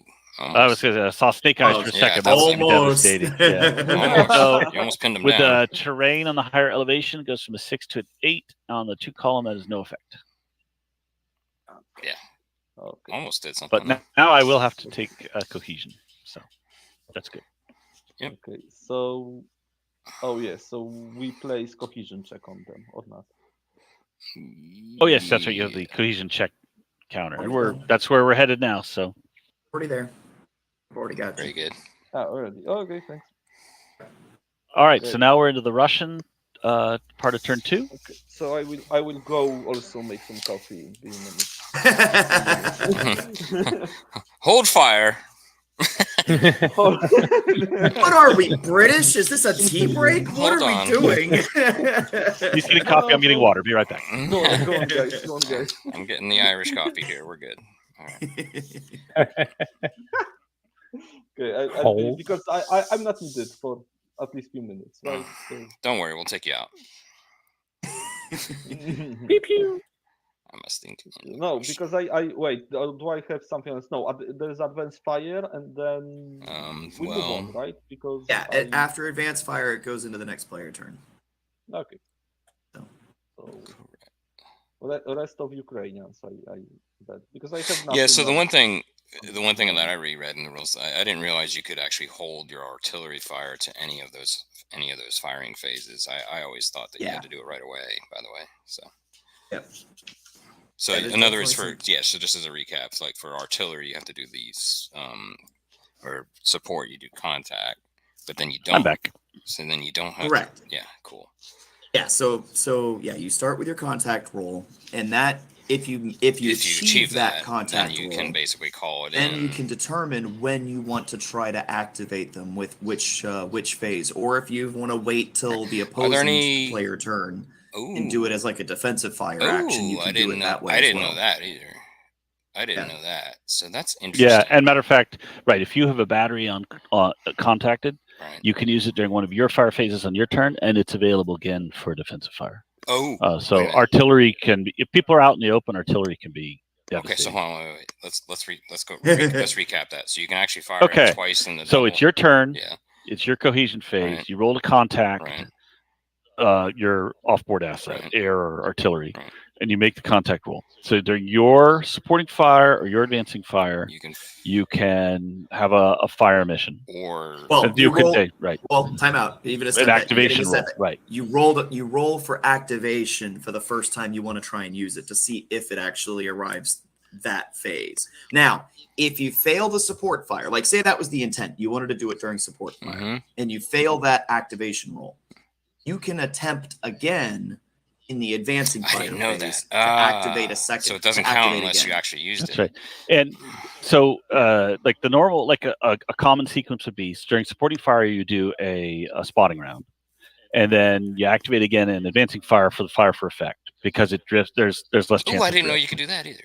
Wait, you can. Yeah. Ooh. So the flip side is once you have fire for effect, you can correct where it lands within 6 inches, and you don't have to do an accuracy die roll, but you do have to activate each time. And what that's representing is all the things that might make your battery not available, like counter battery fire and so on. In addition to which, you can explicitly take some of your offboard artillery and do counter battery fire to make I didn't batteries know. unavailable for the other So side. the only part of the main part of that I didn't know was that you could actually do spotting fire and fire for effect in basically the same sides part of the turn sequence. Right. Turn, That would be my normal sequence. Would be okay. Supporting fire is where I first contact with the battery. I just want to get a spotting round down. You can fire for effect without a spotting round. So these rounds, and you're just more likely to get drift. The rounds overall are roughly 5 minutes. Is that correct? Right. Okay, so that makes sense. Yeah, it's fluctuating a little bit, but yeah. Yeah, that's a lot. That's a lot of calling in. Okay. Yeah. Yeah, that the artillery is abstracted a little bit, primarily to make it useful in a miniatures game setting. Yeah. Because I mean, clearly, like for most armies in the world, you're not going to have artillery get in that quickly. Right. Like it's just not going to happen that efficiently. So yeah, it's abstracted a little bit so that way it's actually usable without having to wait 4 turns or whatever for the artillery to finally start landing effectively. Right. And the flip side is the number of batteries Yes, that exactly. we have in a scenario is less than what's actually in the TOE Yes, perfect. of a battalion That's or whatever. a good way to put it. Is you design the scenario to meet the rules in that regards. Yeah, perfect. That's good. Playable and then scaled. Okay. Right. Walter's favorite word, verisimilitude. You know, verisimilitude. Yes. Where's Dave Sharp? He'd get mad at me again. for the symbols of tude.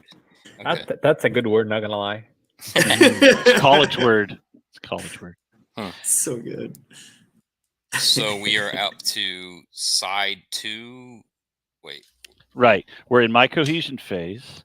So we're gonna turn 2 overall, correct? Yep. Okay. So we're going to start with the VDV's cohesion, which basically I don't have any penalties. I don't have any supporting units. So it's my base cohesion, which is 10. Okay.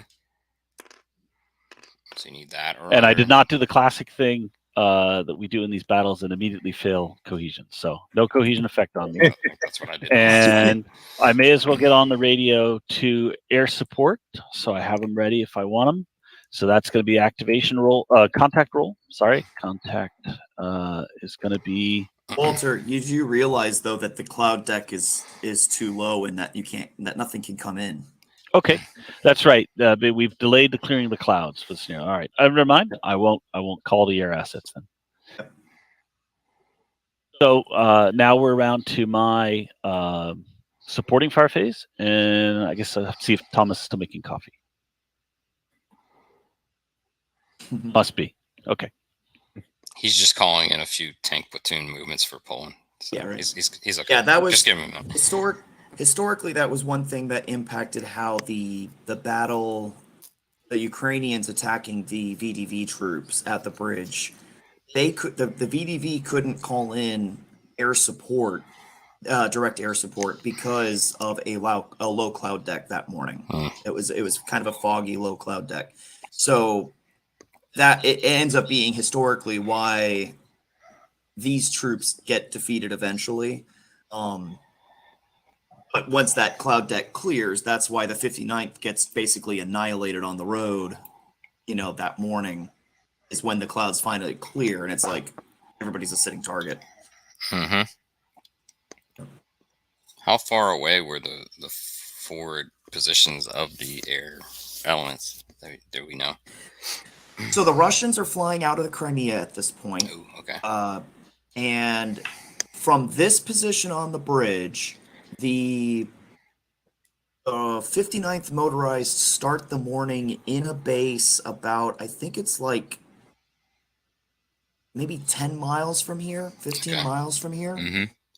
And so when they get the order when the brigade commander decides, okay, we're going to go ahead and just get across the river. There's no point of defending the south side of the river at all. They basically have to fight through the VDV, and that delay event being on the highway, this highway the bridge is on, going further south. There's the basically that brigade, or what's assembled at the time, is basically sitting there when the cloud deck clears. Mm-hmm. And so we actually have the videos of the Mi-24 Hinds and the Su-24 Frogfoots, Su-25 Frogfoots. We have video of them actually doing their rocket strafes against the Ukrainian column on the highway. If you can give me actually links have to those, video of it.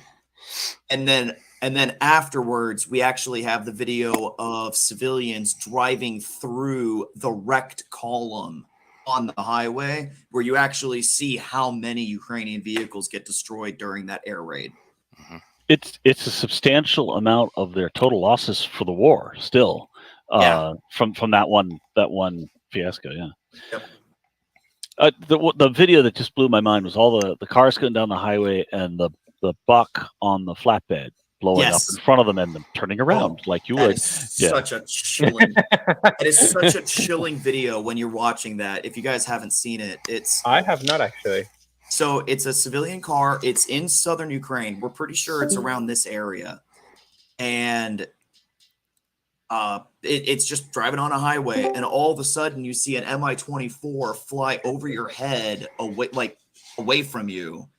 And about maybe a half mile up the road, you start to see it go ahead and launch its 57 millimeter rockets on the road. And as the civilian, you're like freaking out. You're like, what the hell is going on? As you get closer, you find out that Russian helicopter found a buck and an air vehicle that was being transported on a flatbed, and it was destroying it. And so these civilians on this road end up driving by the burning remains of that strike. Like, it is a crazy video. I mean, most of the videos of that morning down here are crazy, but yeah, that one in particular is nuts. What I'll do is I'll put up in the Discord, I'll put up all the links that I have to all the YouTube and Twitter videos that I have that I based this off of, and the New York Times article with the Ukrainian 59th Brigade commander. I'll make sure to post all the links so that way you guys see where and how I came up with all this. Yeah, I'll copy those over to the YouTube tape. Yeah. So, Thomas? Yes. Okay. All right. So we're going into my supporting fire phase, and I'm going to start off with. Okay. I thought I was not needed, but okay, fine. Shoot me.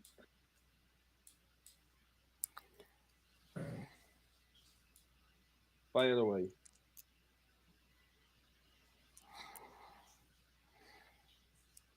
It's R to roll that if you're trying. There you go. I've got it. So now my range 1.7. So I go to the to hit chart.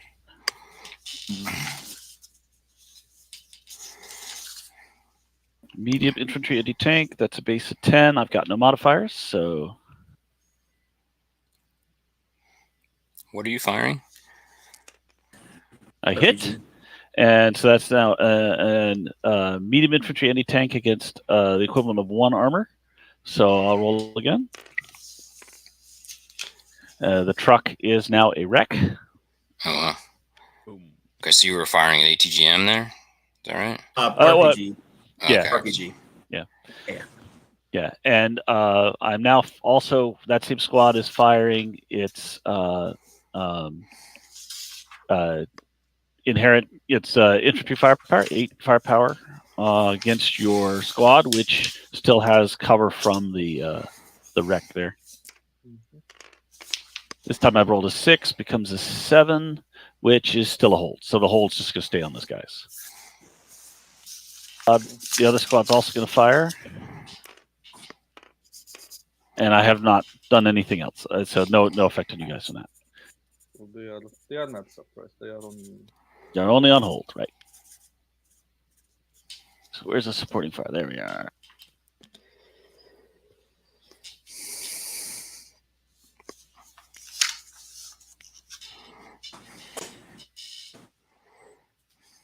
So that was easy peasy. That's my turn 2. You don't have any movement in front of you, so you don't have any defensive fire. So we're going to go into turn 3, and So the big turn Ukrainian 3, move side from the 1. south after your cohesion roll. So the first thing that happens this turn is the battery needs to roll cohesion. Basically, there's the only modifier is that you were flanked. That's a point. So we go from your base cohesion of 9, and you're going to add 1 to what you roll. 2 dice. Ooh.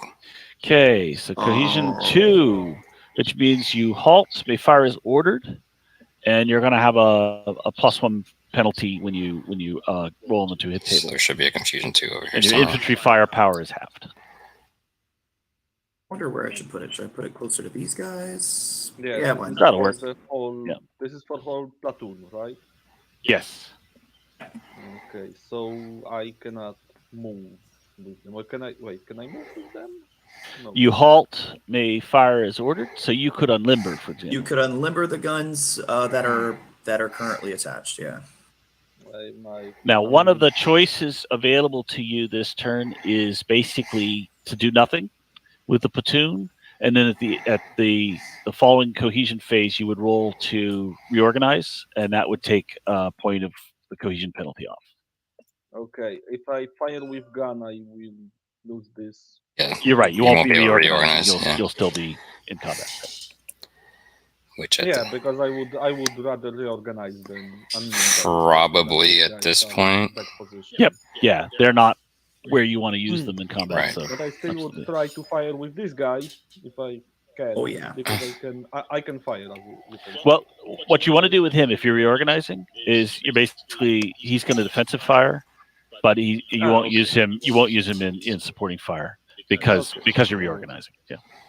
Okay, so defensive fire on him. I believe Well, you don't need the counter down yet. Okay. That's anybody who moves in front of you will be able to defensive fire. So we just need to remember when we get to the end of the turn that you are reorganizing and that you're going to roll to take cohesion penalty off. All right, so we're still in. So that's all I'm doing with them. Okay, so Ukraine has no other air contact rolls or anything like that, right? No support rolls. Right. So the BRDMs could roll to contact their battery. Okay. Probably want. But they have no one, I Right. believe, in line of sight to. Yeah, Correct, I would. But they could activate But later. remember, they can activate later. So the contact rule you make Just to so that way establish you know if it's communications. available in the future. Yeah. Okay. So Well, yes. Right. Yep. The radio net is up. The mortars are online. The question is: these BRDMs are all with just machine guns or cannons or whatever? It's machine guns. It's a heavy machine gun, but they do have. They are not There are- 80 capable, right? They are Correct. Yeah. No. hotel. No anti-tank capability, but they do have. Two squads, right? They do There have are- dismounts, right?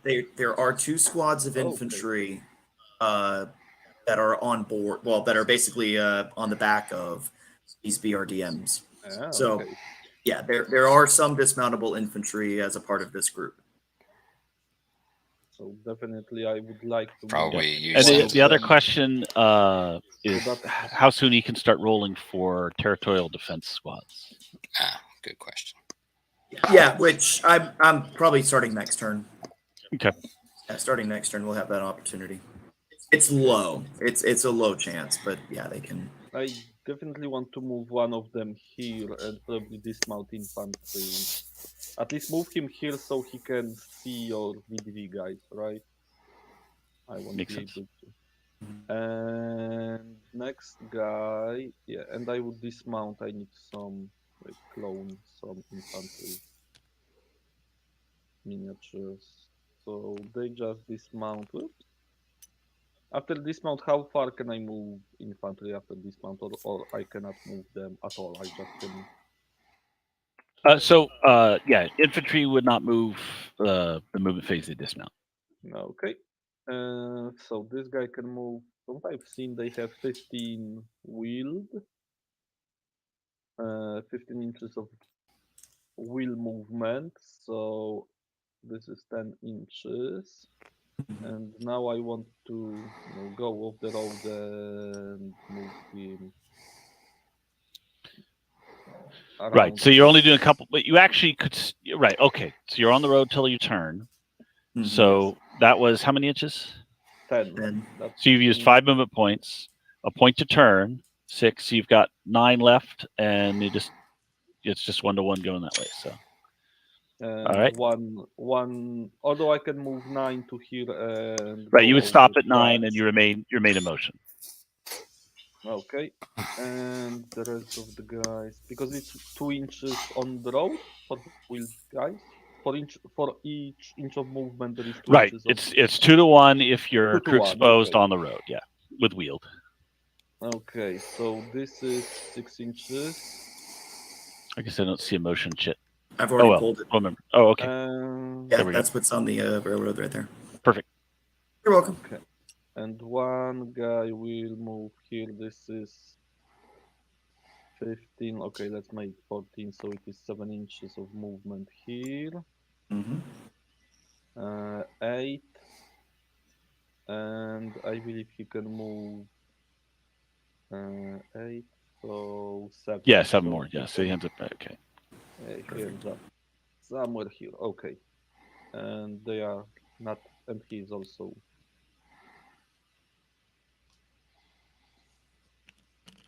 in motion. And just for housekeeping, there's only one squad carrying on a BRDM. So Yeah, I thought 2 squads is too much, but someone Yeah. said there are 2 squads, and I thought, Well, it's a total of 2 squads. it's You've a got- total you- of 2 squads. So oh, total, okay. Yeah, okay. so But one for of the whole other platoon, okay. Yeah, so one of the other 3 BRDMs can also drop a squad. Okay, fine. Yeah. Yep. Sure. I had question, I believe, and I forgot it. But okay, so I have one. Oh yeah, my question is about this embankment or whatever. Can it be traversed by infantry from this side? If you're going So- from the road up the embankment, that's going to be entire turn exposed movement. So you won't enjoy it, but you can do it. Now, on the other side, on the away from the road, that's actually basically open ground. It's the cut in where the road is okay, that's got it. steep, but otherwise so- it's not an actual hill. The road is actually a cut. So yeah, okay, so it's I open can- it's from open outside. and accessible from the town sides. That's perfectly fine. Okay, cool. Okay, so this is end of my movement. So now I can, in advancing fire, I would really like to place some machine gun fire on. Right. on We this do have one. more movement this turn. Once you've done that, we have the Okay, because now rest of okay. Yeah. so we wait. yeah we have the motorized brigade arriving from the Right. south, Right. Okay, so I will wait for them. and then this turn is when the cloud cover lifts, or is it later, Steve? It'll be the start of your next turn. Okay. So what is this? This is Ukrainian turn 3. So Russian turn 3 is when you can start making rolls for air combat. Perfect. Yep. We just need to move the. So who wants to take over the 59th motorized Ukrainian brigade? Is that the BDRs? That's the T-64s and I mean, I thought I was doing the T-64s, but if somebody else wants to pick up the BDRs, oh yeah, that's fine. or I can take both. I mean, whichever.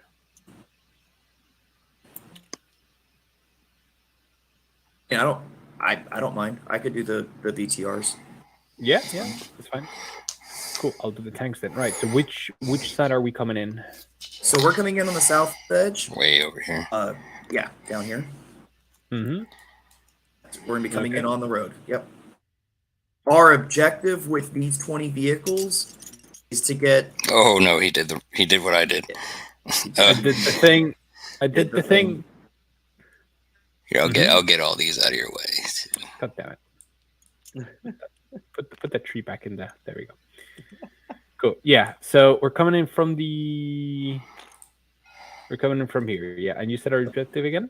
Our objective is to get at least 5 tanks and 5 infantry fighting vehicles off the north edge of the table completely. So you want to cross the bridge and get to the other side. Cross the bridge and actually get out off the table, because they're trying to get all the way out to Mykolaiv. So they've got a hell of a long drive in front of them. Okay. And then whatever survives the air assets can actually sit like in excess of that. Those guys can sit and try and defend the bridge later. So cool. And then what do we have behind it? And then we've got the Russians coming in behind us, right? And the Russians are coming up the road behind us. Yeah, they're chasing us. They're basically chasing us into town. Cool. All right. I do forget how to rotate a piece. Q and E Hold and then the mouse wheel. or Q and E. Yeah, Q and E. Okay, there you go. Yeah. Cool. All right. So then, So let me get this up. Where is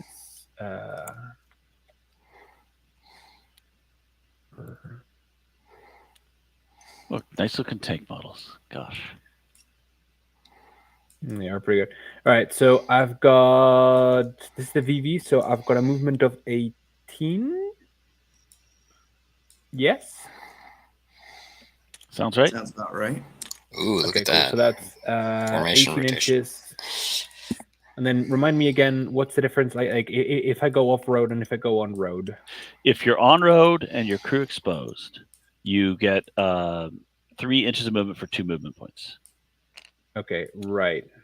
Okay, yeah, I think that makes sense to do. I think with everything, if we're trying to book it. Yeah, you're just trying to book it up the road now.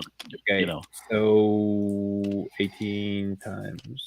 if there really were VDV on the south side, they could 24. use small arms and attack the heads of your crew, but that's not the case here.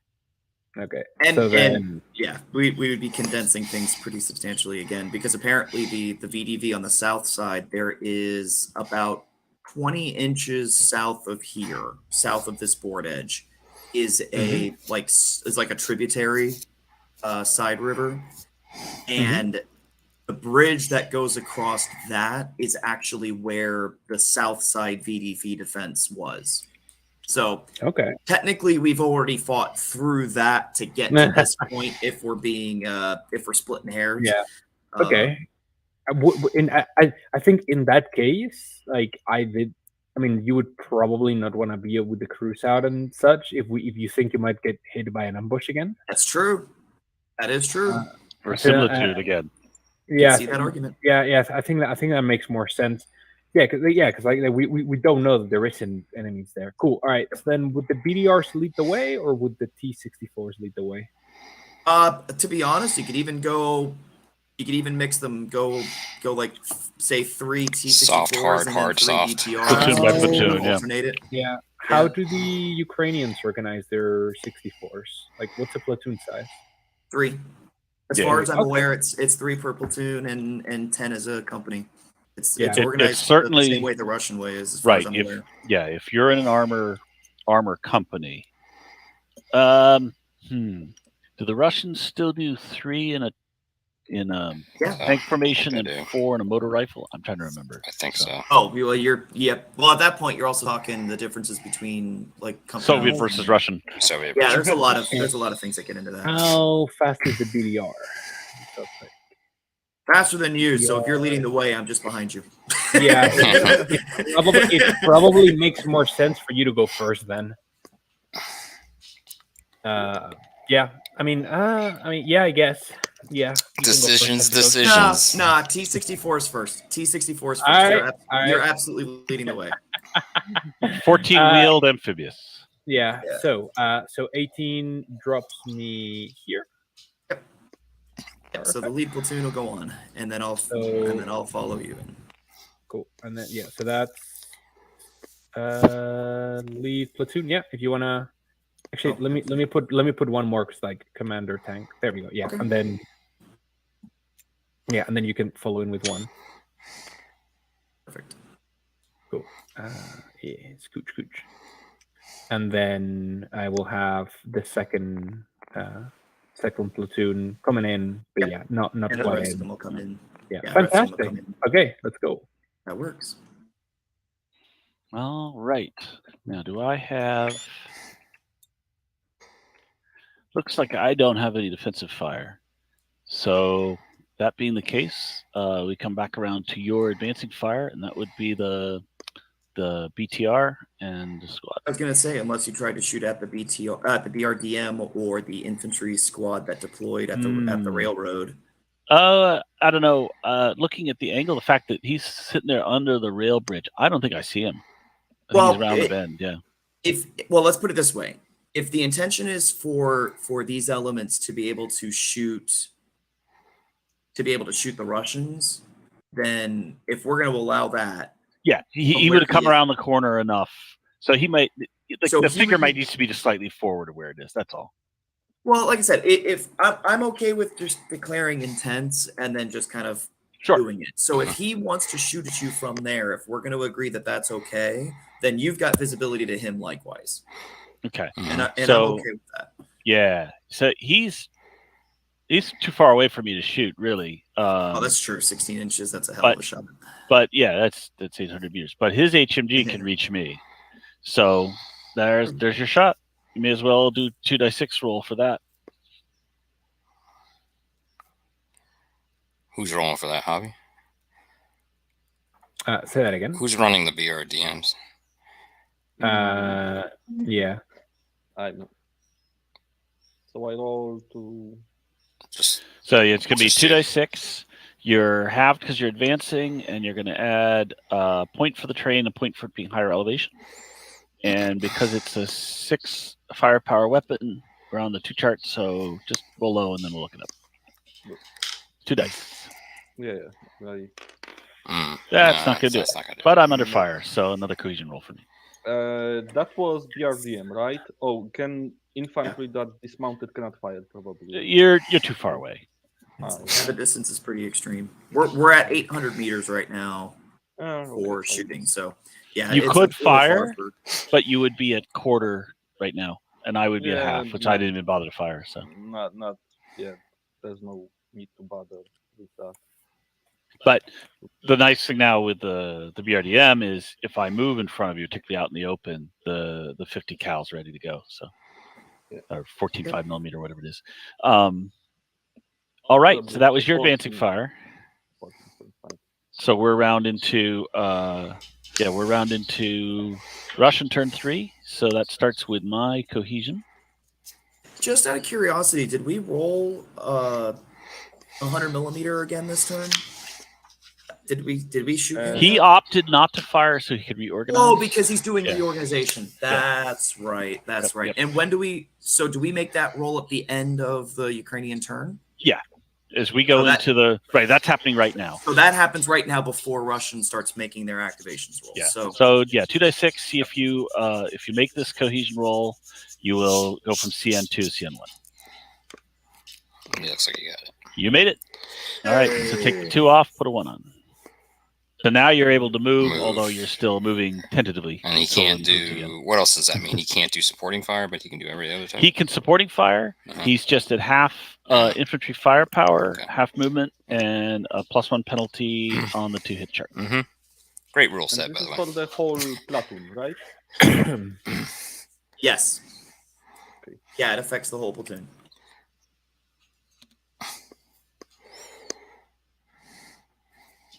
My cohesion. I love it. Yep. And now I can finally make a contact roll for the air assets. I have made contact. So I'm on the radio, although I'm not activating it. I am now talking to my fixed and helicopter assets. Because, And then I have a question because I rolled for mortars for these guys. When I can bring them on? Absolutely. You could we back up here, go to your advancing fire phase, roll activation. Yeah. And I believe that's what you needed. Ooh, let me close. check. Recon company needed is a 9, actually. So the mortars are not in position. Yep. Okay. But your next fire opportunity, like if you see me move in front of you, then you could activate. So now, so the airborne did a forward air absorber roll. Now they need to make 2 additional rolls for each of their 2 off-board company commanders. One for the BMP and one for their T-72s, because they have the opportunity now that the cloud deck is lifted. They can now call in because they know that the Ukrainians are on the road running away. So they can make a roll for contact to activate air assets as well. All right, here comes the first one. That's going to be, I think that's what I need. Yep. So contact, and then the second one, contact. All right. Okay. So the first question also for me is whether the VDV can see the people way down the road. I'm going to say that's obstructed, long range. Let's see what I roll. VDV probably do not see them on the road yet, but I can call air assets with the people pursuing these guys. So I will do that. I'm going to try and call a pair of frogfoots. Proud feet. Yeah. There we are. Oh, they are definitely available. So then we're going to put them on the table, and then we'll see if there's any aircraft assets. There probably aren't yet. There's nobody to see yet. Yeah. No. So we're going to have 2 Su-25s basically going to come deliver rockets to the head of that column. We want to make it officially 2 of them. Yep.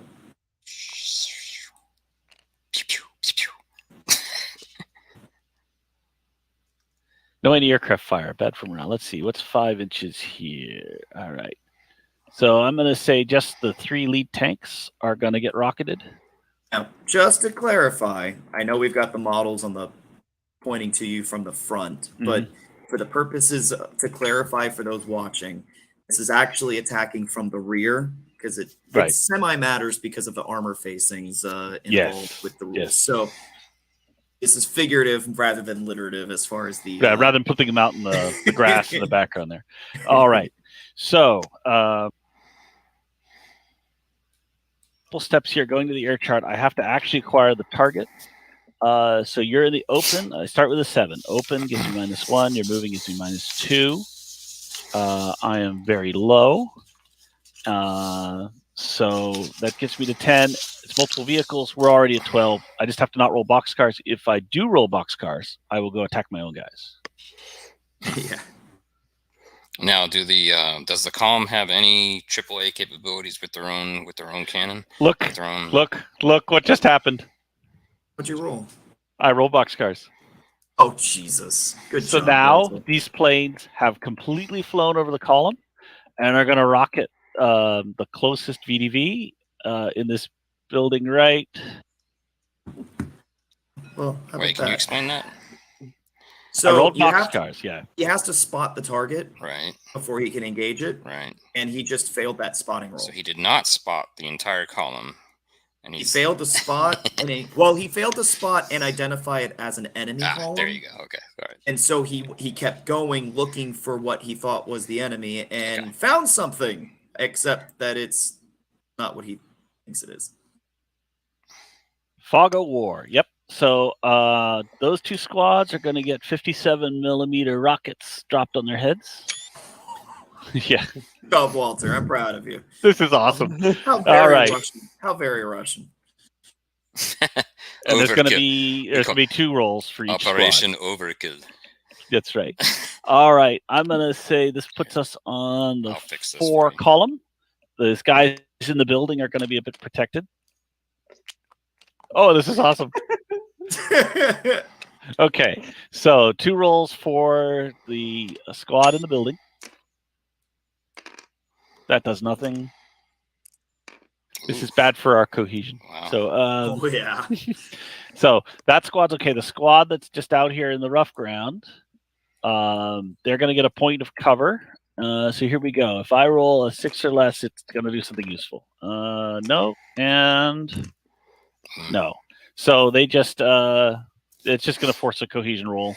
They were surprised by it, everything else. So, okay. So that was the Su-25s. They've completed their mission, and good thing they're morons.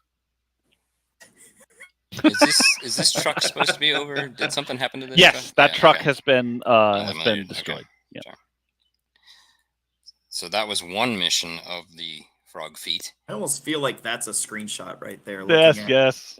Yeah, I made few of them. I will send them to you later. There you go. Things are definitely taking a Russian vibe here. Okay, so yeah, I plastered my guys with rockets. They survived it, but exciting. And that only happens on a natural 2. Yeah, natural 12. Oh, 12. Yeah. As we always say, boxcars will kill you. We wanted to have that, friendly fire is possible, and we wanted it built in, but not too likely. So, alrighty, well, awesome. All right, so what a start. On with supporting fire. That was certainly a thing that occurred. That's right. Okay, so my squad nearest to that infantry, that gun crew by the wrecked truck is going to shoot again. And what have I done? I have put you on hold again. So same old. Yeah. And the other squad will do the same thing. No additional effect. So things are kind of static there in the road right now. So remind me again, what's the time? How long is the turn in terms of like a real lifetime? 5 minutes. Yeah, And how, it fluctuates a little bit essentially, but yeah, roughly 5. yeah. How long was this battle in real life? Oh, this is like an all-day affair. I mean, we're condensing something like probably 8 hours worth of Oh God. different individual battles. We're Yeah. condensing all of this to play on one game table because, like, essentially, a lot of this is happening over the course of like 20 miles, like 8 hours, 20 Yeah. miles. Like, it's quite a lot happening that we're condensing to do this. Yeah. That makes sense. That's cool. Yeah. Cool, That cool. finishes the festivities for me, having rocketed myself. So now we go into and where's that cohesion check marker? I gotta remember to put that on me. Oh yeah. Walter, do us all a favor and roll boxcars. Watch him do it again. That would be awesome. All right. I guess it would. Yeah, Ukrainian turn 4. So we're going to start with cohesion for the BRD, not for the BRDMs, just for the toad The guns. gun, because BRDMs are fine.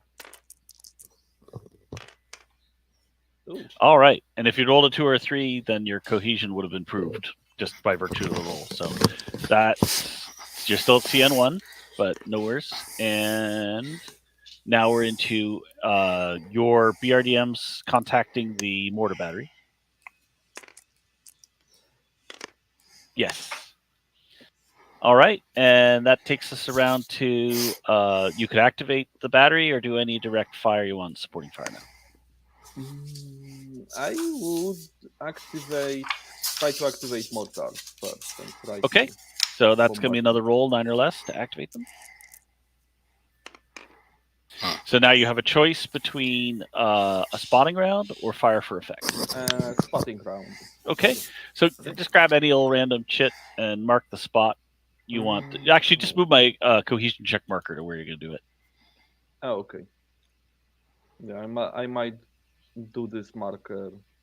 I can get you a go marker if you'd rather. Spotting marker. Yeah. This is what we use 4-sided dice for. Okay, so yeah, so I basically aim between these guys. I can, right? Let's see how far apart they are. You've got a whole battery. Yeah, we'll claim they're 3 inches apart, so you can hit them both with the egg.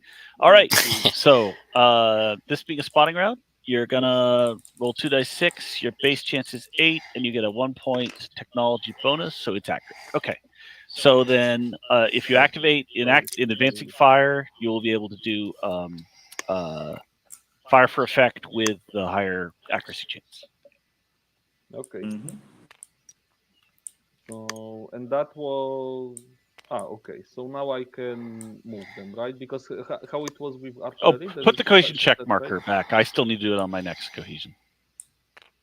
So, but they still can move, right? Right. That did not. If you didn't fire your own weapons, you aren't stopped for the turn. You didn't do a supporting fire. Yeah. Right. Okay. Because because this infantry now, I think no, they will wait here. So no other supporting fire. You're not going to fire the toad gun. Well, I would. Can they support fire and bring artillery at the same time? Yes. So sure, Yes, they can. Yep. He will. Because it's just the FO being tied up by the support mission, so the vehicle crew can do the rest of their duties. Right. So he will support fire. Right. With We're going to pretend that's 16 inches. So here we have your heavy machine gun. 6 becomes 8. Unfortunately, you haven't affected them. So because they're in the rough ground above you. And I would try actually with fire with the gun. All right. So the gun, the base at this range to hit is let me make sure I'm right. Is 8. And then you have the trade modifier, but you're also acquired. You fired at the target before. So 8 plus 2 penalty, minus 1 bonus. You have just barely missed. So yeah. So that's it for me. For supporting fire at least, because I don't believe these guys. I believe Although these guys can see them. This one. Yes, they sure could. They're actually. Let me probably double have check. They are out of little range signs. though. They're out of range. Okay. Yeah, their machine guns are out of range. Oh, put that pink dot back. That is the spotting round. We need both there. Yeah, there we go. That We're- matter. One thing to keep in mind. Let's see. It's almost 2 inches to each squad. Walter, that 120 millimeter mortar battery is usually a postage stamp on our games. It's the eggs about 3.5 inches on the long way. We're just gonna pretend they're close enough together. Perfect. Okay, I just wanted to make sure, so we're clarifying. There, fixed. Okay, cool. VDV. So I finished my supporting fire. So there's Yep, no we're in one your else, movement. right? Because okay. So definitely.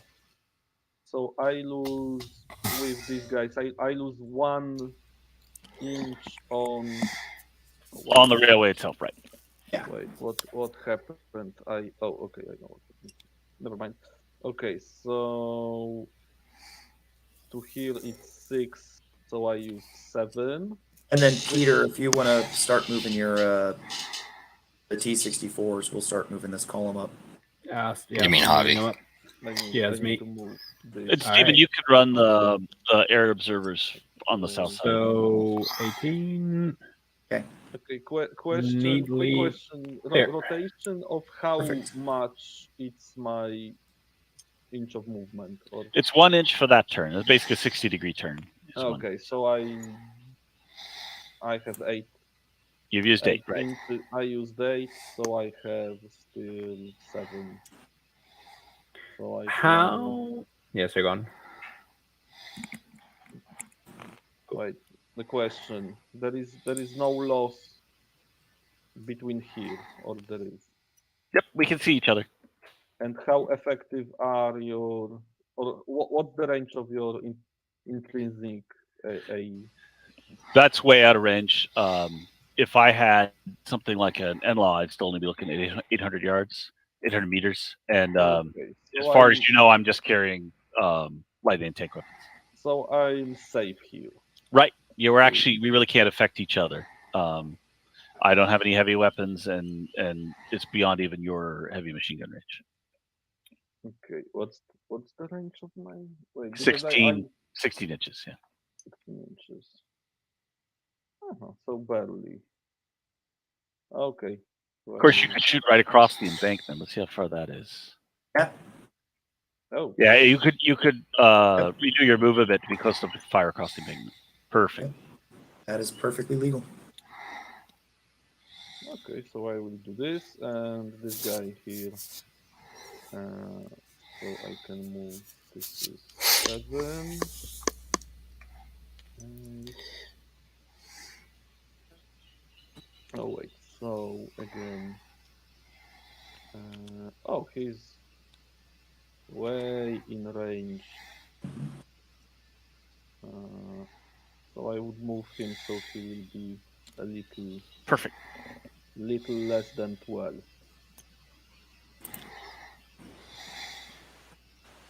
Right? Because I believe below 12 there is. I get better tables, right? Yep. Absolutely. Okay. And then if I move in front of you, you'll be able to defensive fire and everything else.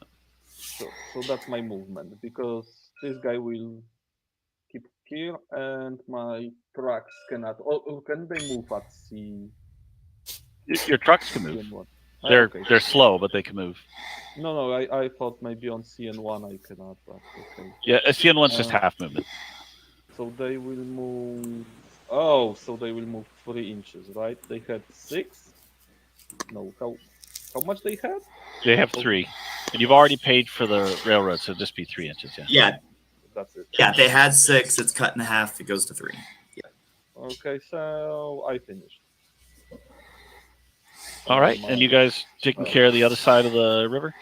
Oh, not yet. Yep, we've already taken care of we've taken care of the other side of the river. The last thing Is And the now- last on hold? Can he fire? Sorry. Yes. Yeah, he'll be able to fire.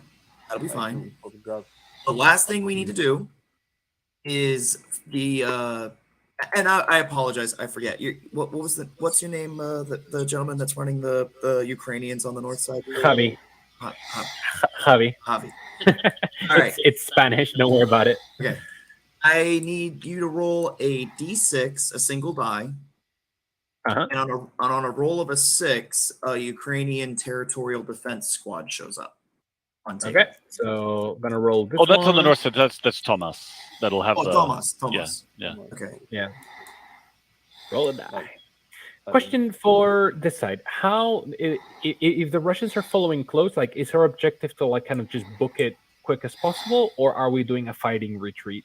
You have two missions basically. One is you've got to get substantial forces off the north edge of the map, but also if you can, in addition to that, you want to prevent the Russians from taking the bridge. It's a tall order. Yeah. We're not gonna have the strength to prevent the Russians from crossing the bridge. Like that's just not realistic as an objective. So ultimately the objective is if we can get the Russians to have a CN2 on one of their two companies moving across, that prevents them from moving for a whole turn. That's an objective. Because I'm just thinking with how long our column is, if we detach a couple of platoons, sort of. Oh yeah, we will. We will. Like I said, we're trying to keep them there and then shoot and scoot, basically. Yeah, we're trying to get at least 5 vehicles of each type off the north end of the map. They're basically like that's the first. Anything that's beyond that can stay on table and help defend the bridge.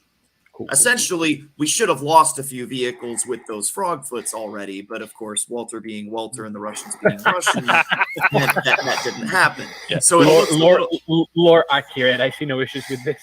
Yeah. So it looks a little funky at the moment because we still have a full strength. I don't know what you're talking about. It looks great to me. Yeah. I don't think it's fun to speak of. I'm quite happy. Stephen, yes. you can try and activate the next air asset, if you would. Okay. Did we make the die roll for the territorial defense unit yet? Yeah, Thomas, if you would roll one die. Oh, one die or one die, and you're looking for a 6. Almost. Okay. Yeah, these are just going to be light troops, but at least it gives you some extra numbers. So the local Minutemen were grabbing their AKs and running out to the bridge, basically. Alrighty. So that's the end of Ukrainian movement. So now we are on to final defensive fire, if you have any, and then Ukrainian advancing fire. So that would just be you trying to activate an air asset, Stephen. Okay. All right.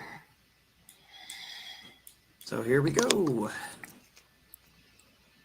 6. So yeah, I believe. So you're having me roll for the Russian. Yeah, the FAOs on the south side, forward air observers, and then you've got helicopters or planes you could bring in. So. Yeah. Close and personal. Don't get under the minimum range for the missiles. If that's what you're using. Oh, not the ATGMs. I'm using the 57s. Okay. I'm doing a strafe and run because I want to impact as many vehicles as I can. Ah, darn it. Right. So if you space it with the 2 helicopters, you can do 10 inches and then 1 per. Yep. And that's basically what I'm doing. Alrighty. So again, you just basically need to not roll boxcars like I did. Yeah. That'd be great if that happened twice. God. Actually would be hilarious, but yeah. All right, so not roll boxcars. Got it. If you highlight them and you press R, it'll roll automatically. yeah. Oh, okay. All right, so I like to hit R a few times because sometimes they roll. all right. I have successfully spotted the Ukrainian armored column on the road. So let's see how many vehicles you can get with 10 inches of rockets. Looks like you can get the whole first platoon, or you could do the whole second platoon and part of the first one. Yeah, I'll do mixed. I want to affect both. Everything other than the lead vehicle there. So 3 BTRs and 3 T-64s. Perfect. All right, so here we are. We're doing rockets. Our Oh, on the draw. Darn it. base to hit is 5. You have technology advantage, so we will be a 6 or less will hit, and then we'll have the 60 millimeters on the rear armor. So back BTR. All right, here we go. First one. Miss. Next Yes, BTR. this is a great start. There we go again. Hit. Oh, yeah. All right, so now we're into 1 point of armor. with Watch out 60 for your millimeter ruler is HE. going crazy over there.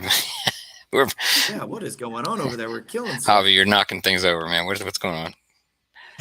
What's me? I don't know what you're talking about. Okay, so So we got a hit to kill on the number middle. is 7. All right. Oh, It's on fire. Oh, okay. Keep you. All right. So middle BTR is on fire. Lead All right. BTR to hit. what were we Miss. using for fire? I think we had Fail T64. something for that. Hold on. Miss. Yeah. Middle T64. Hit. All right. And now we are looking at 4 points of armor. So we're looking at a to kill number 3. No. And then the last T64. Hit. And the to kill a roll. nice Again. slow to kill number. Darn it. Nope. Oh, well. Okay. Got their attention. They are definitely buttoned. That's a heck of a cohesion roll for both of them. All right. So then, just That to is- clarify, if yes. we had been like going as fast as possible, unbuttoned and everything else, how would that have modified that engagement? If you're Not have at unbuttoned, all. yeah. Well, It would- if it you're would- unbuttoned and you're hit by infantry fire or high explosive, then there's also an infantry fire table roll to see what happens to True. the crew. Okay. It actually makes that impact worse for the Ukrainians. That's It would have true. been bad news because Yeah, you would have okay, you would yeah. have potentially lost. So it was Cruise probably the and right stuff, call yeah. to like.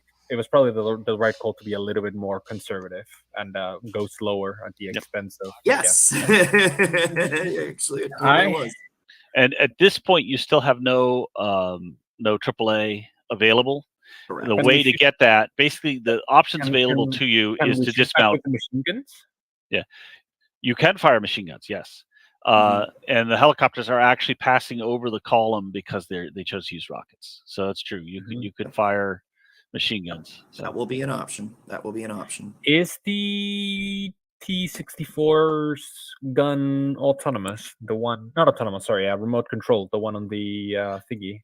I No. believe on the BV you have to be crew exposed to be operating the heavy machine gun. Because maybe, maybe not. The T-72, C-72D3, yeah.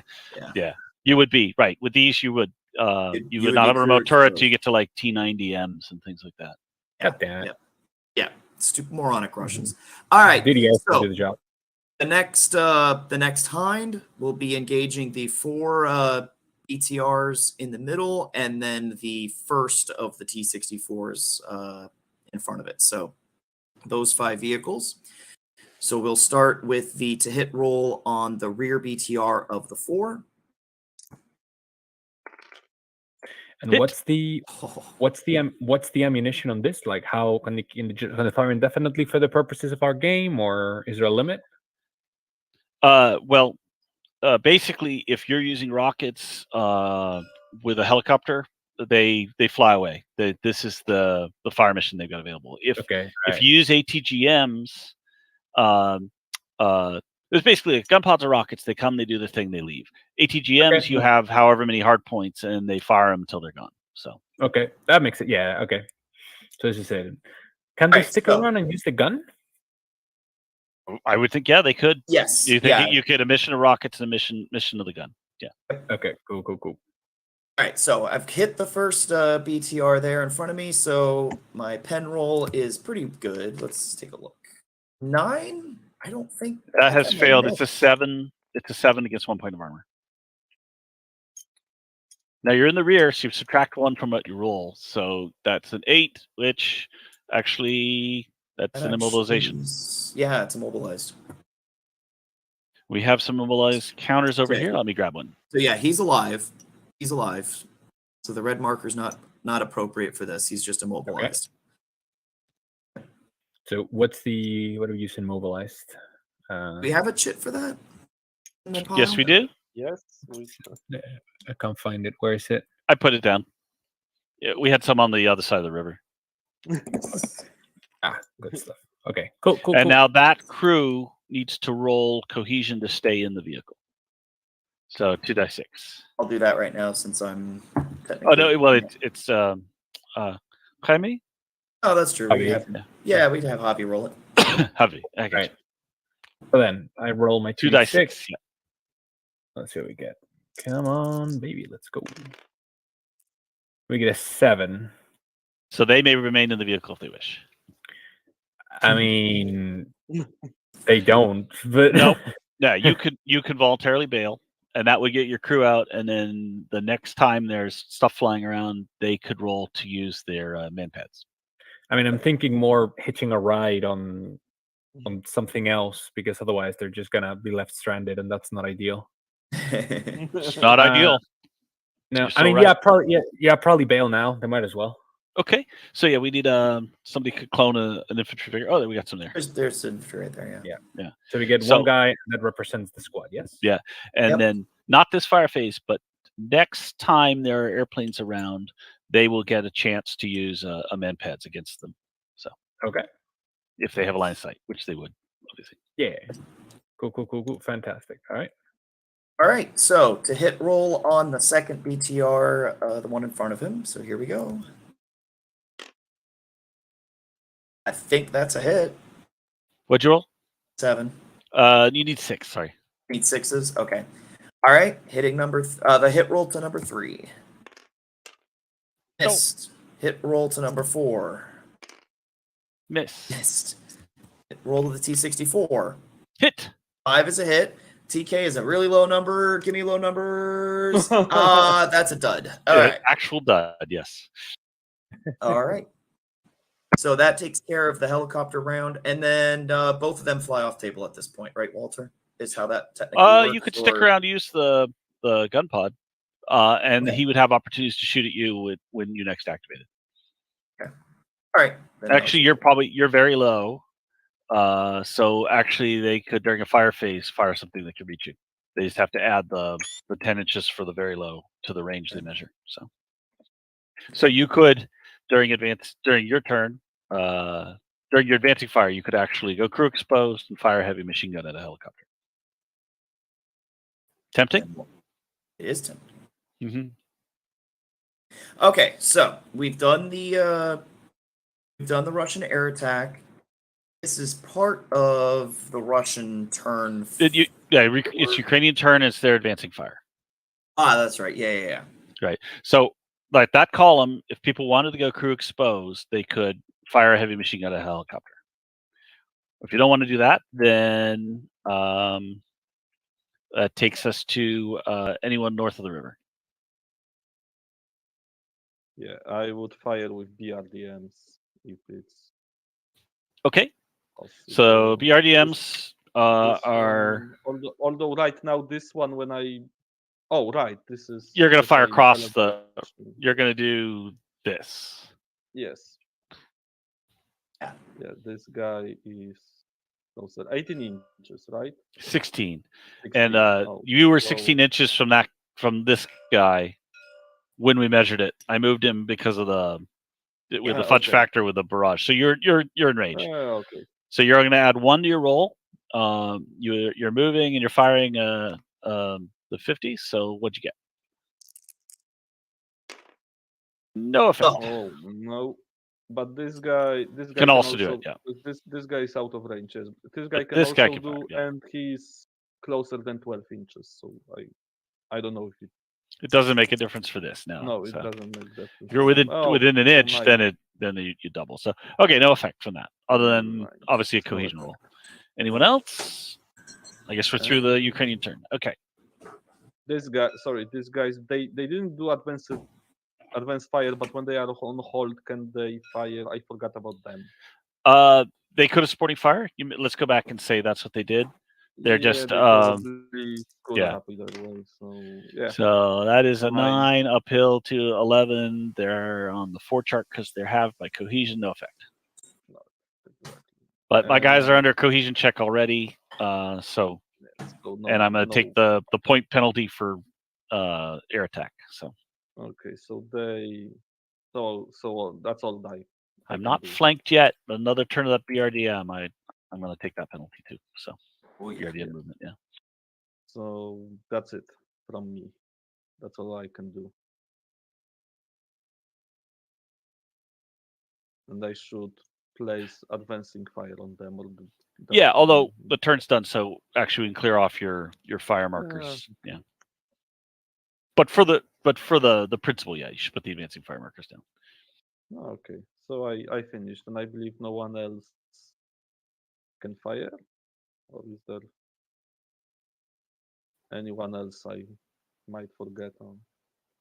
Looks like we're done because the other 2 toad pieces are still limbered. So, all right.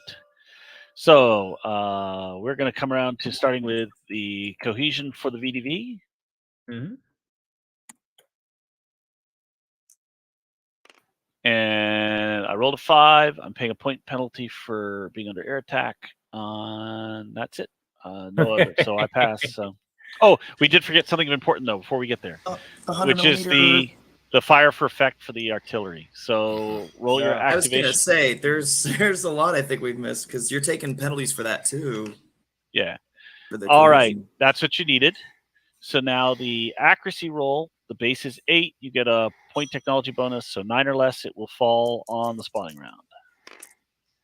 All right, it's accurate. So now that's 120 millimeter rounds with a point of terrain modifying the roll. This is the 24 chart. We're going to kill some VDV here.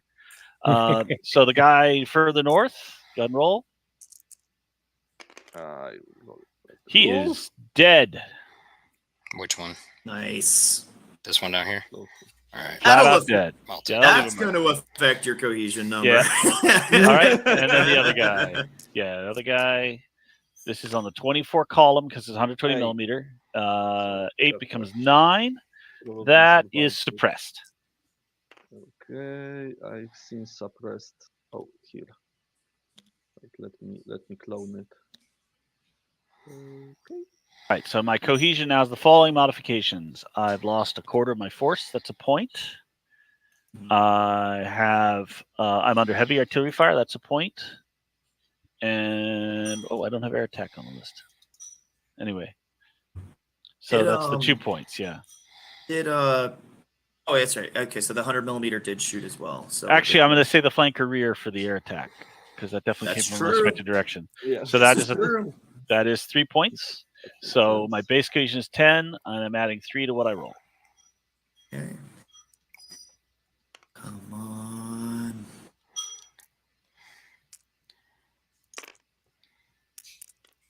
I love it. You suck. Yeah. Unmodified 3, by the way, would improve my cohesion by 1. So I am battle hardened, as they say. To be fair, for as much as we deride the Russians comically on social media, their VDV troops have demonstrated very high cohesion and professionalism. Even the guys that Hostomel fought to basically the last man and the last bullet before they finally broke. Yeah, so, they were given a bad mission and they did whatever they could with it. That's absolutely true. Yeah, it's easy to make fun of the Russians. Doesn't make them any less dangerous. Yeah, there are plenty of. There's plenty of good examples of the Russians showing competency, even in this campaign from the ground side of the motor rifle division coming up through the Crimea. Those guys did excellently for the first 2 or 3 days of the war. I will say the Southern Military District showed more realistic planning and so on than the other military districts throughout. That seems to be true. Yeah. They actually achieved their mission. They got across the river. They got to Tokmak, all that stuff. Yeah. They got to Mariupol. So anyway, the next thing is our contact rolls. Yeah, because now we're into the top of the Russian phase. Right. VDV is still in contact. And then if you would roll for your guys, Steven. So am I now playing Russians? I'm no longer Ukrainian? Were you Ukrainian? Which Ukrainians were you going to be? I was playing the BTRs. Oh, for the you're right. You're right. coming up. Okay. But, I mean, All right, fine. I'll keep being the southern side Russians. So, okay, all right. I got two companies on the south side. Tanks are in contact, and the infantry in contact. Okay, exciting. So these helicopters are here, and so for supporting fire, I'm going to activate them to fire their gun pods at the same targets. Nice. And now there is dismounted infantry. So our Ukrainian BTR, Steven, you get to roll one die to see if you have a man pads available. Oh, this would be cool. Let's see here. Give me a second. And it's going to be 1, 2, 3. Yeah. Yeah. Give me a second. Let me get it highlighted. All right. The proper roll coming. No. Okay. He sucked. So now this basically, all this will do is affect the people who are dismounted or crew exposed. But I thought it'd be exciting to do it for these hellos fly off. So let me get back to the air chart. Strafing run. Oh, yeah, let me make sure I don't attack my own guys again. Oh, no. I'll fix it. Okay, I don't suddenly fly across the river and strafe my own guys. All right, so here comes the strafe, and it's actually only going to affect the one dismounted infantry squad if I hit. So strafing run. This is going to be a area of effect. So I'm going to the infantry chart. This is a 6 fire factor roll. Let's see. 6. You're in the open. Becomes a 5.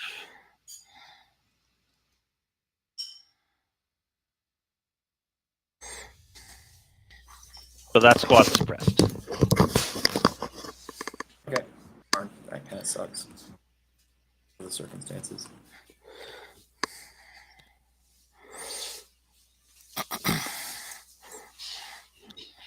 Considering he's your anti-aircraft, yeah. And that's it. The helicopters go home. Yeah. Trust me, there's more to it than that, but I can't tell you yet. Yeah. All right. So conclusions drawn. So that is it from my supporting fire, and I don't have any movement. And those helicopters will depart. All right. So that takes care of those two. Now, obviously, you've still got other contact activation rolls, and there's still another flight of Hinds available. Do you want to try and call them the other flight on? Yeah, here we go.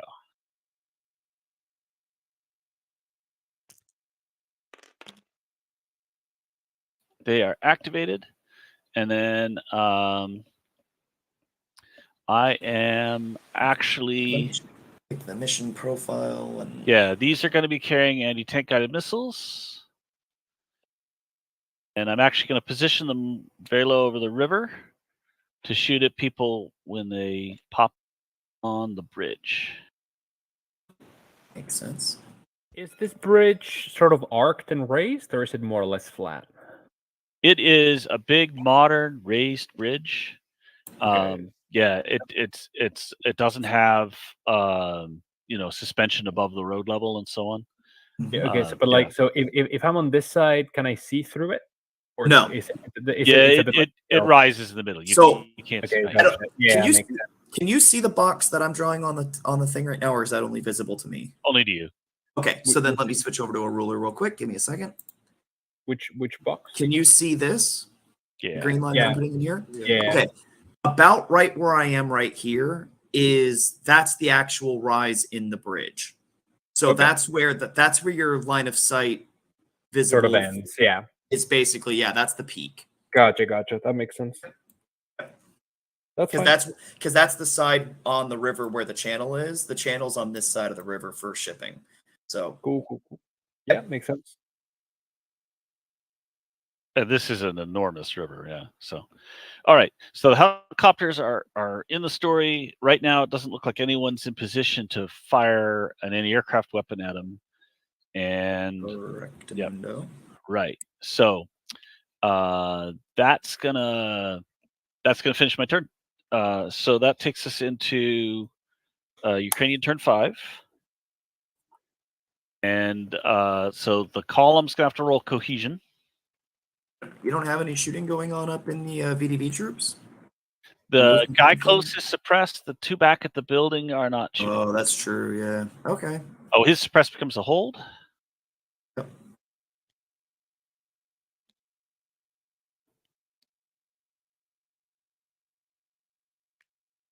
These markers. So BRDMs need to roll contact with their battery. Yes. I believe that's enough. Yep. 7. Yep, they love it. All right, so now we have cohesion for the towed battery. They fired, so... Oh, okay. All right, so that is, they've got a supporting unit, so they have failed by 1. So they can go back to cohesion 2. So they halt, but can fire as ordered, so they can supporting fire. To be fair, did anybody shoot at them this turn? I had fired. Oh, you're right. They don't need to roll cohesion. It would have been. Yeah, I didn't fire at the guy on the road. That's right. Yeah, they can't fail because they're not getting engaged. Yep, So absolutely right. So it's just the road column now that needs to roll. And for that matter, the hold. I think the hold's supposed to come off at this point as well on the Ukrainian infantry and the gully. Yes, the hold would come off. That's right. The hold comes off. They're still CN1 because they haven't rallied that back yet, but the hold is gone. So yep. I'm glad you caught that. I thought they'd been shot at and they hadn't been. So nope, you're fine. Cool. All right, I shot it myself. Okay. Do I roll for not border patrols but the regional militia? I roll now or later? So that happens after movement because we don't want. Okay. The idea is that the Ukrainian army is not in contact with the territorial defenses, so the Ukrainian army has to do their movement first, and then the opportunity for random stuff comes on. So yeah. Okay. So first thing Ukrainians got to do is the contact roll for the mortar team. That's the first roll. Yeah, already made it. Yes. So now we do have cohesion rolls on the south side of the river for the tank and BTR companies. Oh yeah, this is gonna be fun. All right, 2d6. So let me do the BTRs first, and let's see how bad we are. All right. You made it. 5 should be supporting okay. unit. Yep. All right. And now the tanks. 2d6, sir.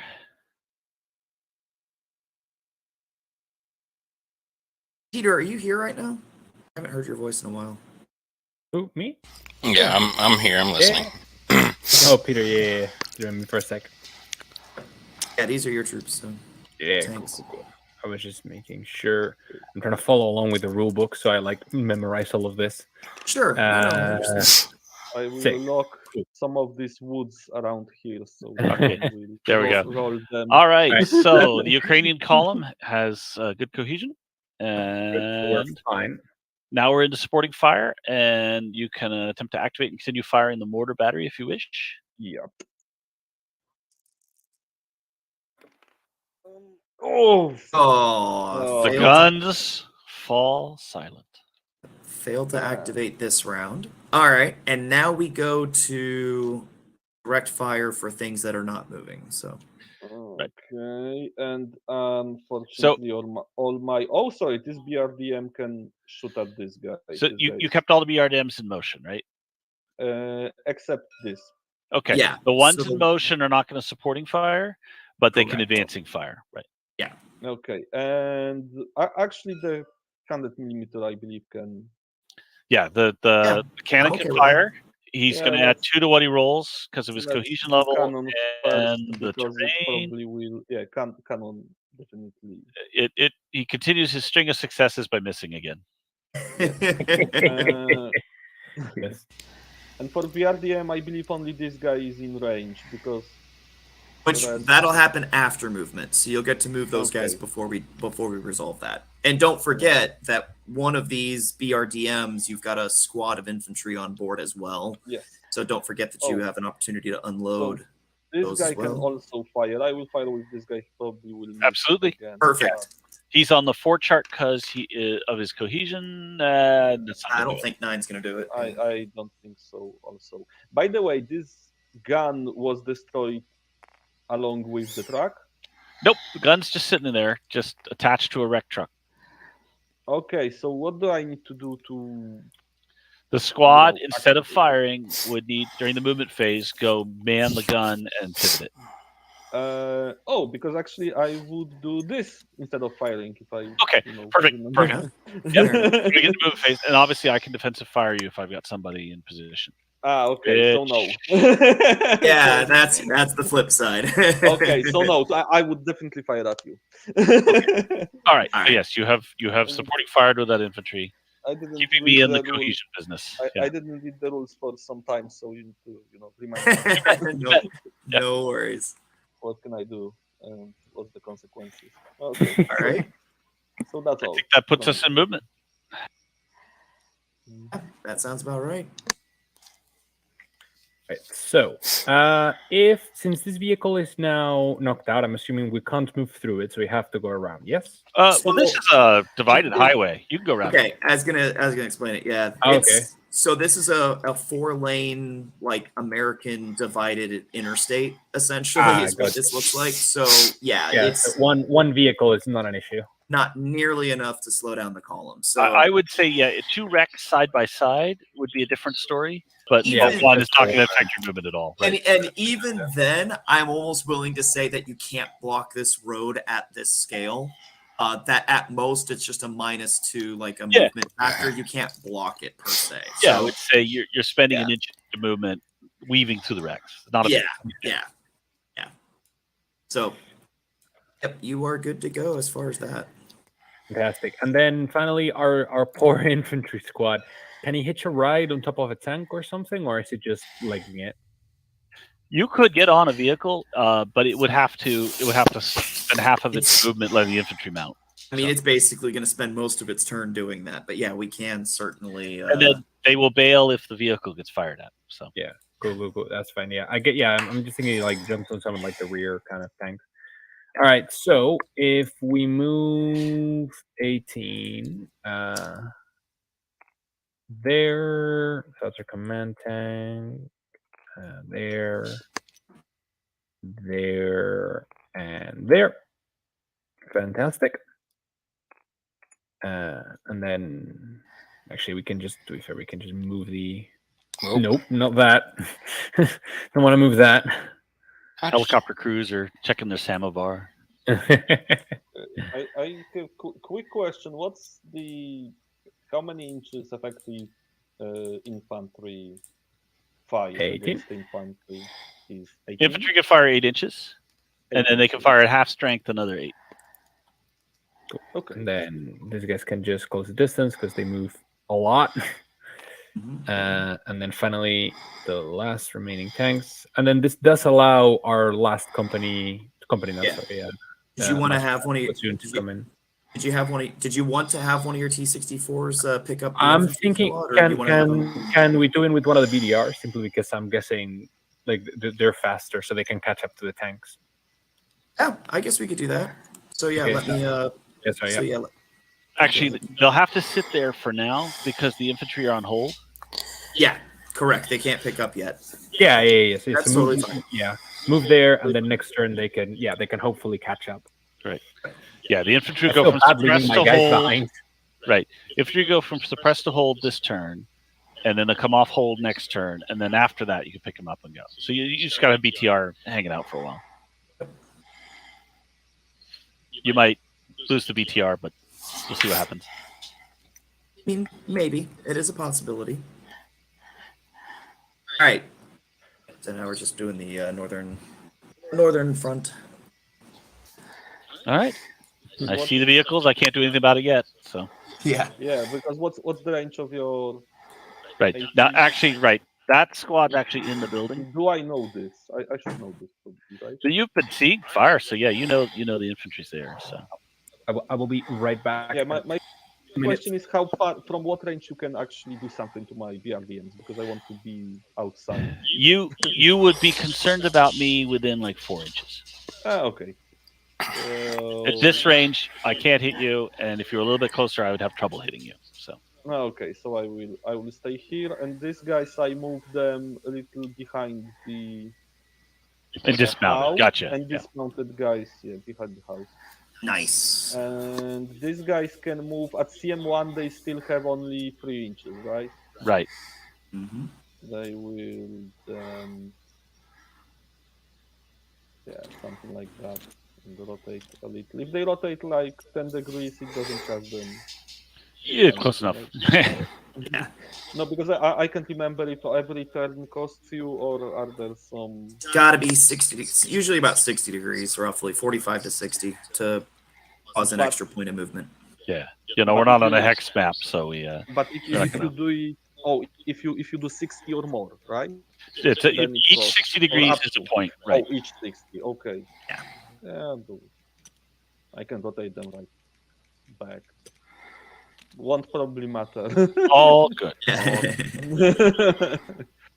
Okay, so that's all my movement, because this guy keeps here, and this infantry will, they will stay here for now. All right, I'm back. All right. Cool. I don't feel confident yet to move them. Okay. So, Lamore, supporting fire from those heavy machine guns if you want, and then we'll go into the Russian turn. Yeah, absolutely. Oh, and you do have another activation chance for the mortars during advancing Oh. fire. Okay. Yeah, so there's a couple things I want to point out. I want to make sure. Okay, so we rolled an 8 on the activation for the mortars. Is that sufficient? That is. Okay. It should be. So All right. before we resolve the mortar, I just want to double check in here. The BRDM on this side over here. How do I? This guy on this side. Yeah, I was gonna say I was gonna check about the motion chits and stuff. So he's unloading. He stopped and loaded. Yeah, he's unloaded, so he's no longer in motion. Is the intent for the other 2 over here to stay in motion for this turn? You know what? No, actually not. They might stop here. Okay. Yes. So because stopping is 1 inch, right? Right. Yeah, they have enough movement to stop here. Good, It's and easier to yeah. hit. Makes it easier to hit, but it also improves your hitting rolls when you shoot. Right. So, And it means you'll get full firepower when you're firing supporting fire. Yeah, and do I need to declare attacks? It's for sequential. both of them before So the the first one can fire at a target, and you can decide what to do after the effect of the first one. and you Okay, can so- decide if you want to shoot your machine guns and stuff. You make that decision, or if you want to resolve that artillery battery first, we could do the to kill rolls on Yeah, I the would mortars. try battle first, but Okay. okay. So What do I need to do to shift fire? I need to. That happens contact right them. now, actually. I Yep, believe. you can shift it 6 inches. You just do it. Okay. Yeah, definitely. Okay, so now I roll. Oops, wrong button. 9. So. How far do you want to move? You move it 6 inches. So now you have 2 targets in range. So the guy out in the open, you just rolled a 9 on. And this is on the 24 chart. Just gonna move right here. So 10 is a hold. So he remains on hold. Now the guy in the building, you're going to add 2 to what you roll. Oof. That should be nothing, probably. Well, it's gonna drift, right? There was no chance of drift. He was just correcting Yeah. a continuing barrage. So he just moved it up to 6 inches and it came down. All right, so your BRDMs can fire. They'd be they're on the 2 charts to just see if roll for both and see if you roll really low. You can add 1 to your what you're rolling. Yeah. So Yeah. if we get like a 4, Oh, there you go. yeah. All right, now he's suppressed. Nice.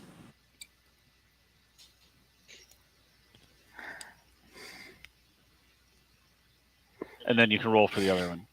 Yes. See if you do better than that. No. He's just suppressed. All right, he stopped shooting at your guys in the cut.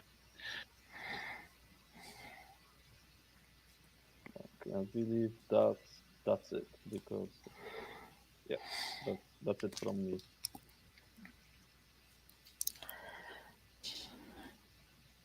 VDV. Anyway, all right. So that's gonna take us around to my contacts and cohesions. All right, so the firing markers get removed. So when are the T-72s coming into the thing? A couple turns from now. They aren't that close to us. We have the ability, once we're basically like across the bridge, that's when they come in. But we're not like, we're basically going to be as soon as our last element crosses that hump in the bridge, and becomes out of line of sight from the south side of the road. That's when they immediately jump in. That said, if you decide to not keep going north, they will show up. But yeah, Okay. that's the case, yeah. All right, so going to start with the cohesion roll for the VDV. All right. 5, you suck. Hey, they keep their cool despite the artillery barrage and everything else. Okay, contact rolls. VDV, FAO is good, and then the two following companies, yes. Oh, of course, yeah. I have my assets on the table already. They still have nothing to do. True. All right.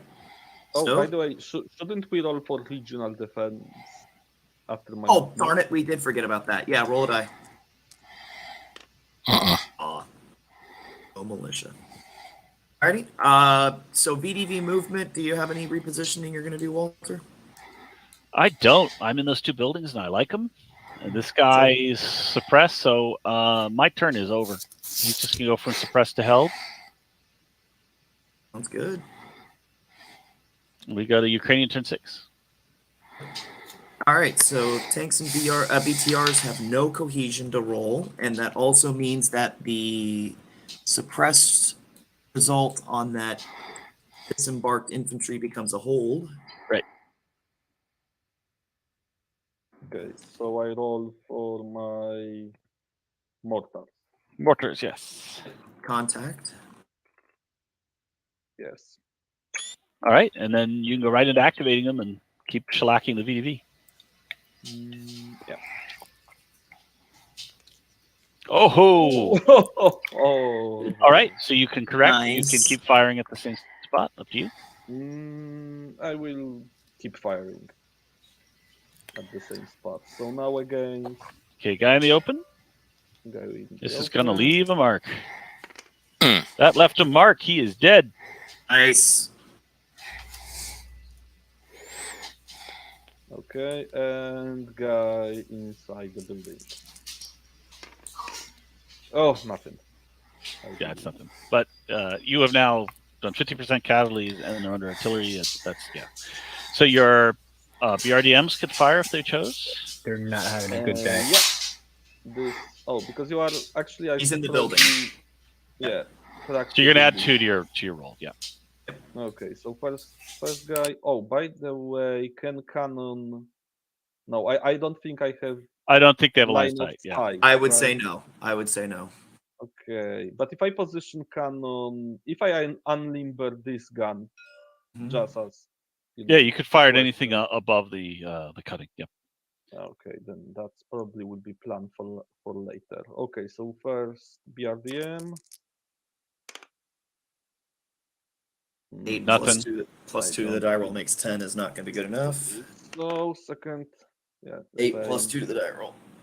And no one else, I believe, is able to do anything. On my side, this guy is in cover. These guys are because that's my question, because I wanted to place this guy in the building, but can I do this? You could dismount into the building because the vehicle is adjacent. Yeah. Oh, okay. So this is an eligible shot. Yeah. Absolutely. Okay, because I wasn't sure if I can dismount them into the building at the same time. Yeah, the only thing is going to be its long range. So it's going to be on the 4 chart. 5 plus 2 is 7. That will put them on hold. Hey, a hold result. Oh, it's good because it means they can't reposition if they want to try and condense their lines or anything like that. So Or get away from the artillery, or spread out. Yeah, that's a good result. It's actually very beneficial. All right. So let's see here. Let's make sure we're marking our guys that shot during this phase. I'll be right back, guys. Okay. Support fire. All right. So it looks like with that being done, it looks like we're into Ukrainian movement. Alrighty. How do the T-64B VVs have smoke launchers? They do. Alright, They do have them. Okay. That being said, they're not going to do you a damn bit of good once you're on the bridge. Yeah, but now I'm thinking if it's worth leaving like a platoon sort of in Overwatch here, for example. Everybody else goes through, and then this one can then use that smoke to kind of like get into the bridge and over without being too seen once they're retreating. Well, you're running into a couple of issues. If you lose too many vehicles to helicopters and such on the bridge, then anybody you're leaving on the south side becomes a liability at that point because you're not achieving your objective if you've too many get knocked out on the way. So so like it is an option, but you're taking a huge gamble because if the helicopters chew you up, you may need every vehicle you have alive just to get off the table and achieve that objective. So yeah, for it to count, absolutely. Mm-hmm. Okay. So it's an option. Yeah. It's an option. Hello. Where did I pull that from? What? Surprise! All right. Now we're playing ogre, so yeah. Now, okay, yeah. So the lead ones are going to move forward anyway. It'll be like the rear guard potentially. Okay. So the lead ones are absolutely going to go through, and then we'll see how it goes. And then everybody else just moves kind of accordingly, except for these guys because they can only move 18, so they go up to there. That's as far as they can go. Cool. And then how does it work now? If the infantry can now board here, right? Or are they still hold? They have to wait because they're on hold. Yeah. Okay. They're on hold. They still have to wait. Yeah. Yeah, they're still suppressed. Cool. I am going to activate my helicopters. I'm going to move them a little bit closer because I just realized I'm like 4 kilometers away. Oh yeah, the scaling on this, Walter, is a little different than our game table. So it's okay. You can stay. 4 kilometers. I will not complain. All right. So you will get no problems from me. Yeah. Oh, we're making sure everything is good for the video, so that way it's consistent. So we're good. Right. We're good. That's right. All right. So here I am firing. I'm firing AT-16s, I think. Laser guided anti-tank guided missiles, and I'm on the 40 bracket, 2 kilometers away. Well, this is assuming I don't roll boxcars. 1 moment. Yeah. You just jinxed yourself. Oh. Would be awesome. Okay. All right. So the lead 2 tanks almost are shot at from the side. These are. Let me stare at my to hit chart. All right. Other base is 10. You're moving, so it's 8s. So the lead vehicle. I'm so far away. Oh, I just hit it a second time. The first roll was below 8, wasn't it? Did anyone see it? I didn't see it because I'm actually over I will roll again. Okay, it's a hit. Okay. So now this is a tandem charge, H heat round. And it's hitting the side armor, which is 4. So that cancels your ERA. And that's going to be a 2 kill of 11. Yeah. Lead vehicle is dead. Dead. On fire? Not on fire. Not on fire. To hit on the second vehicle. Oh, a critical. Even better. Oh, God. So just don't roll boxcars. Is the bridge the same, like 4-way highway thing? Yes. Yeah. Yep. Good. Very good. I had like a little heart attack there. Yeah, you have not blocked the bridge because they're, obviously they're like 25 meters from each other in a line. All right, so lead 2 vehicles are dead, neither are on fire. Not gonna lie, the idea of the Heinz coming in, like, it's very cinematic, very Pat Lever vibes. Yeah. Well, one of the videos we'll have to share with you is Please, those frog foots zooming over the bridge and over the football field. I think it's amazing. Very cinematic. Nice. All right, cool. All right, and the bad news is those helicopters can keep doing that until somebody shoots them down because they're carrying 4 missiles each. So. And they fired 2, yeah? They fired one per each. helicopter, yeah. They have fired Oh, one yeah. each. Yeah. Yeah, that's what I mean. So they have 4. So they have 8 total, and they fired 2, so they have 6. Yeah. That So is you brilliant. really want to get people out with man pads to shoot Yeah, back. no, that yeah, no, absolutely. All right. Fortunately, you'll need to get one set of tanks off the table, so it could happen. All right. So what's going on north of the river? I moved this DRDM here. Okay, nothing I can do about it. I yet. believe they had enough inches. Oh, I'm sure. Yeah, it's not very far, and you're on a road. Especially here are the road movement around here, right? Yep, So I yep. can even Yep. pull him. That improves the distancing for sure. These guys can move. I waited with this guy because I want really to limber this gun, but I'm not sure if I'm on the. I probably am on the line of sight, right? You can use the cover of that truck the way the positioning is against both of my guys to go, and you're beyond my normal range, so I can try and hit you, but it's not going to be very effective. Okay, so I will try to unlimber this gun and rotate Okay. it. All right. While you're doing that, you're going to get a 4-point shot, and you have a point of cover on you. Yeah, he will defensive fire for this. Yep. No effect. And fails. So I can already pivot it, or Yep, you are now at the gun. You could advancing fire, although your hit chance will be terrible, and then in subsequent phases, you'll be ready to go. okay. Oh, so I can fire with it. Yep. Still. You're just going to have the fire after movement penalties. Yeah, I understand. I thought maybe I don't have enough movement or whatever. To Nope. do anything. Nope, you have manned the gun. You had the movement to get there, pivot it, and now you can shoot it during advancing fire, which we're at advancing fire. So the 1 BRDM and that. Hold on, Walter. Yeah. Hold on, Walter. Oh, we saw more movement. Yeah. These Still gotta guys, finish some no, of the because stuff. I was wondering if I want to unlimber one of them or do I want to crawl closer to the river. I would say one more turn of movement and you're on the road network. So.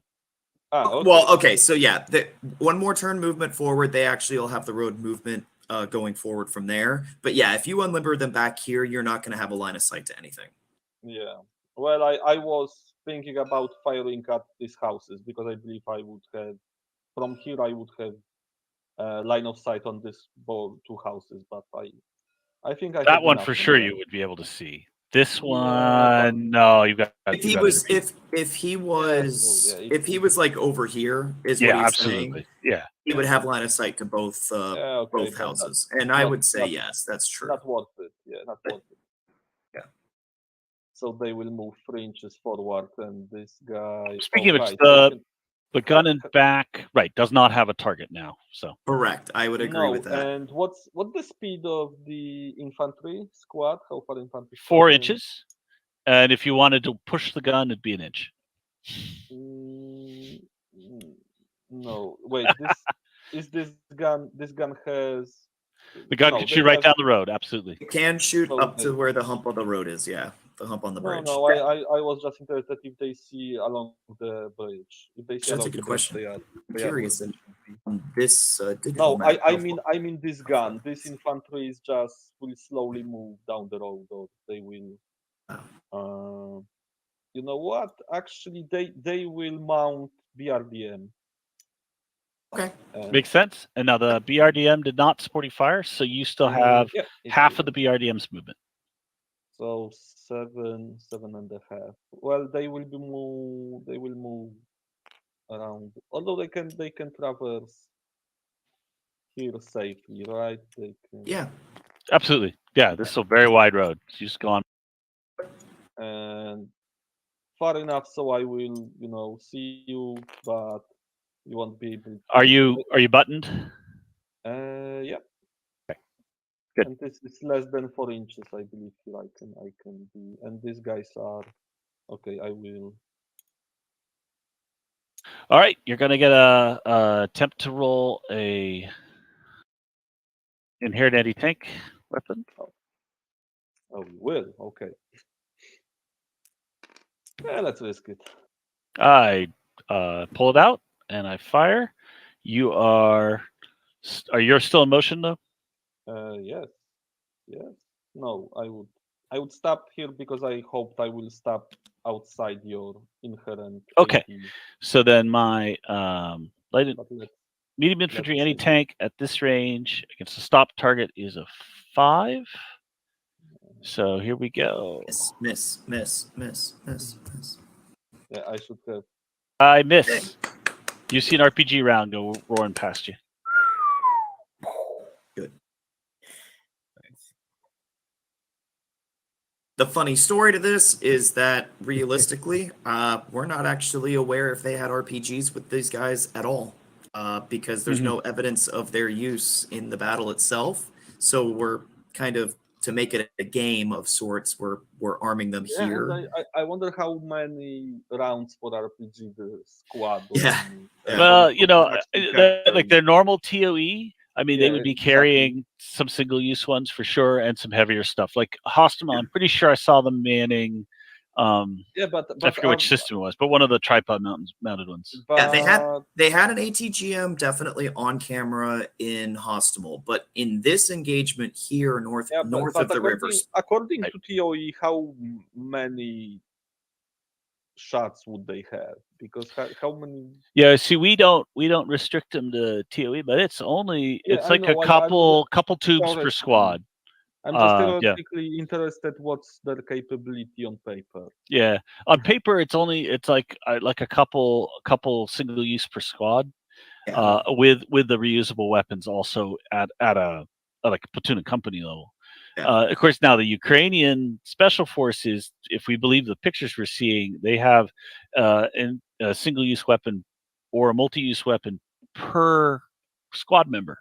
Yeah, like literally everybody's carrying something in the special forces teams. Yeah, like that one picture where they so he's got an M72, he's got an RPG 22, he's got a Panzerfaust 3. Yeah, there's 12 guys, and literally everybody is carrying something, and you're just like, oh my god! But the resupply situation is not good because everyone's carrying something different, produced by every country in Europe. So that's the thing. When we build the scenario book for this war specifically, that's going to be one of the scenario equipment roulette rules, is that when you make your infantry anti-tank roll to activate it, you'll then make a separate roll to see what actual type of weapon is going to be firing for that round, considering that there's so many different types in use in the same squads.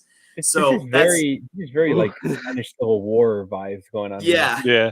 We also were talking about that was the thing about this particular battle here with the VDV north of the river. The BRDMs, the trucks, none of that stuff was under RPG fire at all.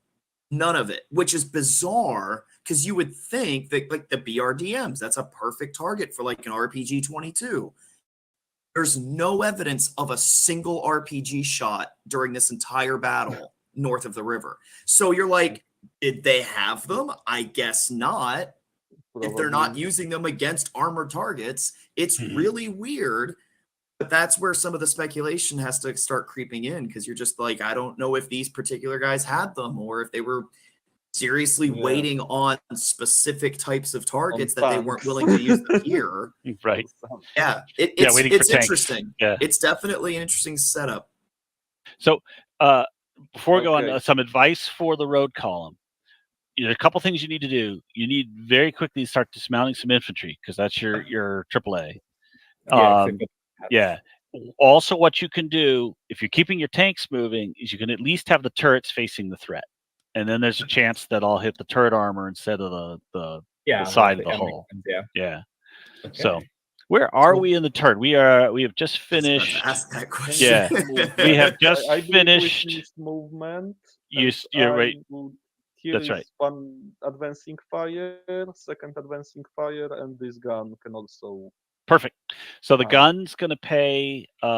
If you look at the advancing fire modifiers, it's non-turreted, so that's a +3, and it's fire after moving, so that's +4. So you just let's see if we roll really low. No, okay. So he's fired. He's acquired a target, and next fire opportunity, he will have a much better chance. Okay. BRDM now is going to fire Yes, his BRDM. heavy machine gun. Wrong button. Okay. And nope.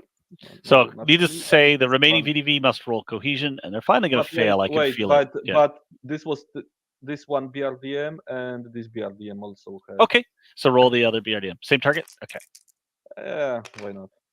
Ooh. Oh, so he is at +2 for the building and +1 for the elevation change. That goes from a 3 to a 6. That is still going to do something. That is... Oh, I'm mistaken. Because he's advancing, he actually didn't affect him. So, yes, he is advancing, not supporting. Yeah. If he were not below the building and he were in supporting fire, he would have suppressed him. So. Okay. All right. I do believe that takes us around to Russian cohesion for turn 6. So the VDV are now flanked. Do we need to roll for cohesion for the tank platoon since it lost 2 of its members? Not yet. During your next turn. You did roll for the... Right. Yeah, gotcha. It'll be at the start. That's fine. That's fine. Yeah, you rolled cohesion from the first air attack, and now we're around to when we get back to your turn, you'll roll cohesion again. Good. And then you know whether you've lost your company commander or not. I don't believe you have. I think he's further back in the line. But anyway, if you had, that would affect your roll. He's down specifically. VDV cohesion, because that's still the only Russian ground unit on the board. 50% losses. That's +2. I'm fired onto the flank, so we're at +3. I'm under heavy artillery tire. That's +4. Let's see what we get here. Time to fail. I could. Yeah, the Ukrainians aren't quite close enough to get the armor penetrating position roll modifier. 7 + 4. I have failed by 1. Perfect. That's all we needed, just to make it harder for you. I just have to see if I can see the number 1. Huh? Anyone see it? You know what? I believe I took the only one that was here. So yeah. All right. So we will just clone it. Yep.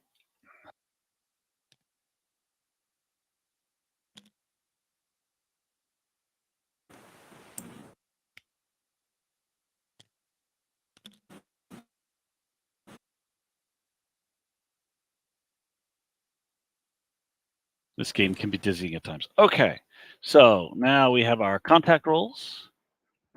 Actually, not bothering contact. My stuff's on the board. So it takes me into supporting fire. Let's see. I'm going to try and activate. I'm now going to have a penalty hitting, but I'm going to try and activate an infantry anti-tank weapon again. I succeed.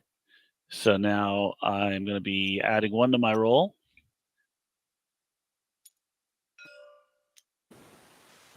So there.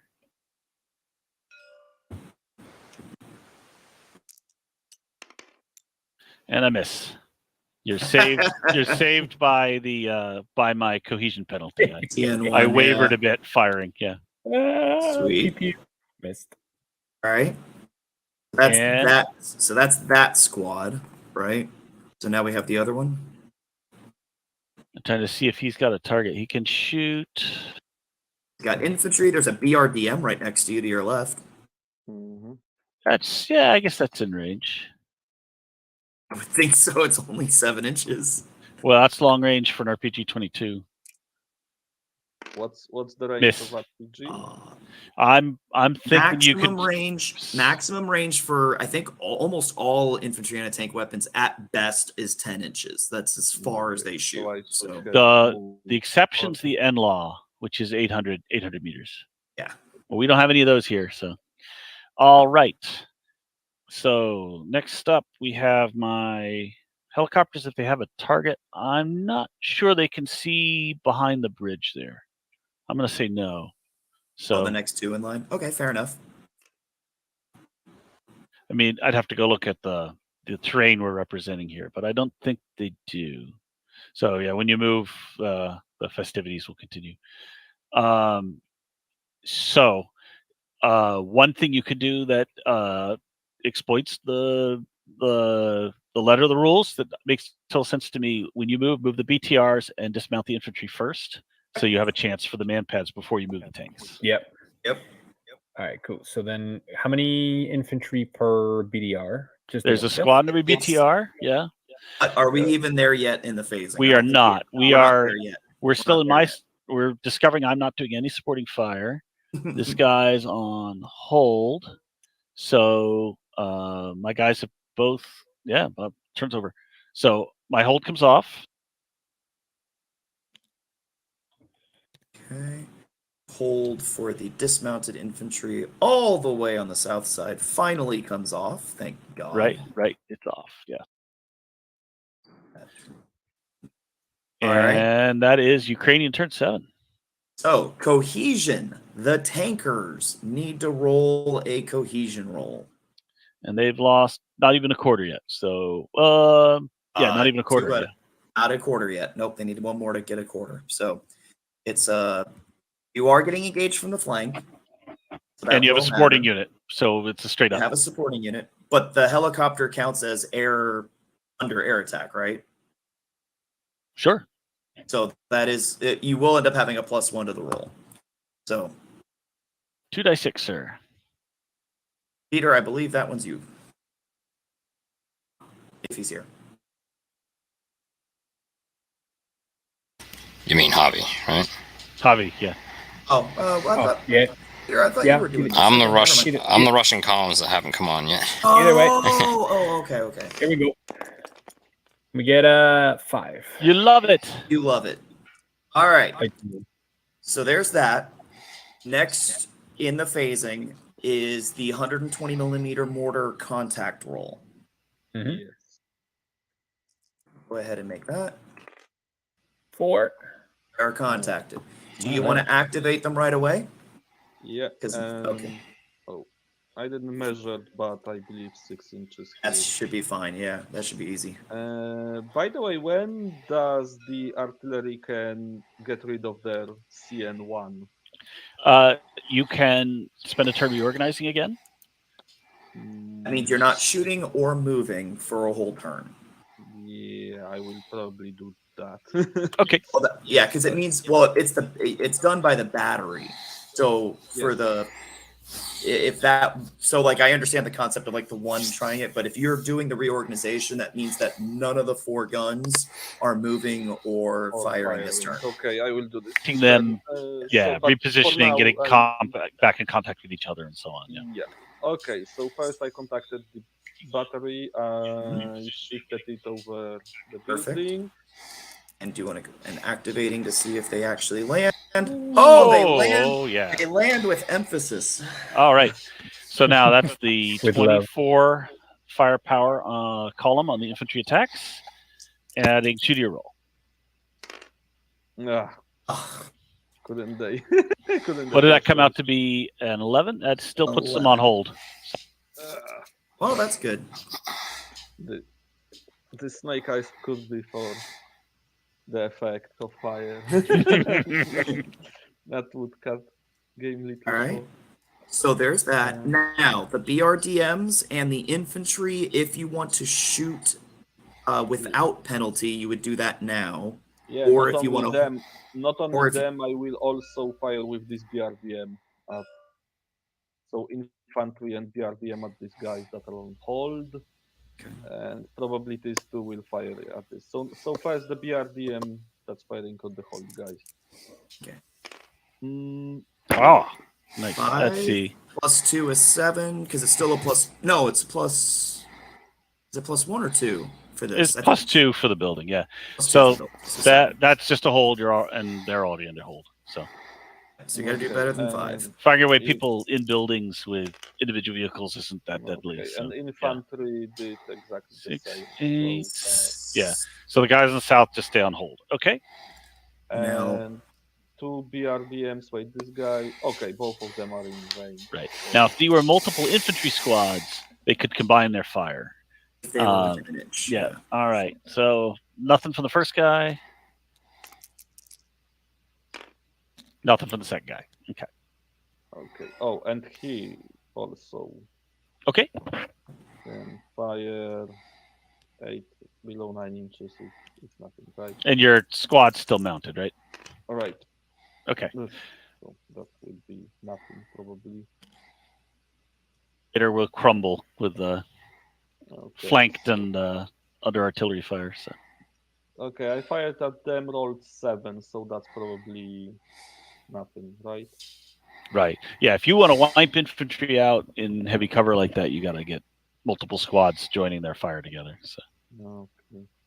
Or close combat. Then. Or 100mm AT guns firing HE, or some good lucky Post combat would definitely do it. Yeah. Okay. Maybe I will. It takes time. Infantry's Right. a slow thing, yeah. Yes, yeah. All right. Are we in the movement? Yeah, I believe so. I think so, yeah. So I do nothing because I will reorganize with guns and all my BRDMs just fire. Okay. Okay. All right. So yeah, you'll get the. So after we're done with all of our shooting and stuff, you'll have a reorganization roll. So I can maybe I would dismount these guys, but when they dismount, you probably fire at them, right? They would be fired at. Yes. Now he's got a negative to that shot, but yes, the VDV can shoot at them. I will be at half firepower. Yeah. Yeah, You'll be in the open, but I'll be reduced strength. So. I will try do that then and dismount them. Okay. And you're behind the vehicle, so you'll get a point of cover for that. All right. I am going to roll those dice.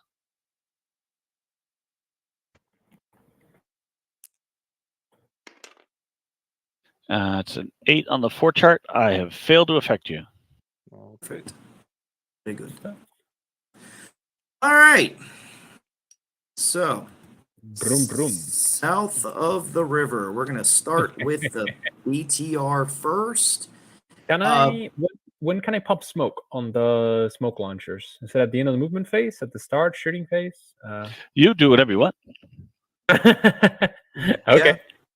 Okay, so I can like move across and then pop smoke to try and obfuscate myself from the. Right. You remember what I was saying? I highly recommend you let Stephen dismount a couple infantry squads. Oh yeah. You No, can dismount. no, hold up. Yeah. We're doing order. So. First, and move the vehicles after. All right. Okay. Because so he's going to move there. So that's 8 inches. And I believe their movement rate is what, like 18 or something like that? I think 15 wheeled, something like that. But you're doing part of it on the road. You're fine. So okay, that's true. Yeah. All right. So he's going to move to there. And you're dismounting, I imagine. And then he will dismount. Mm-hmm. You can do that with just one squad? I'm going to do it with 2. Okay. Yeah. So let's just assume the 2 have happened already, and then we're going to move to my. Yeah.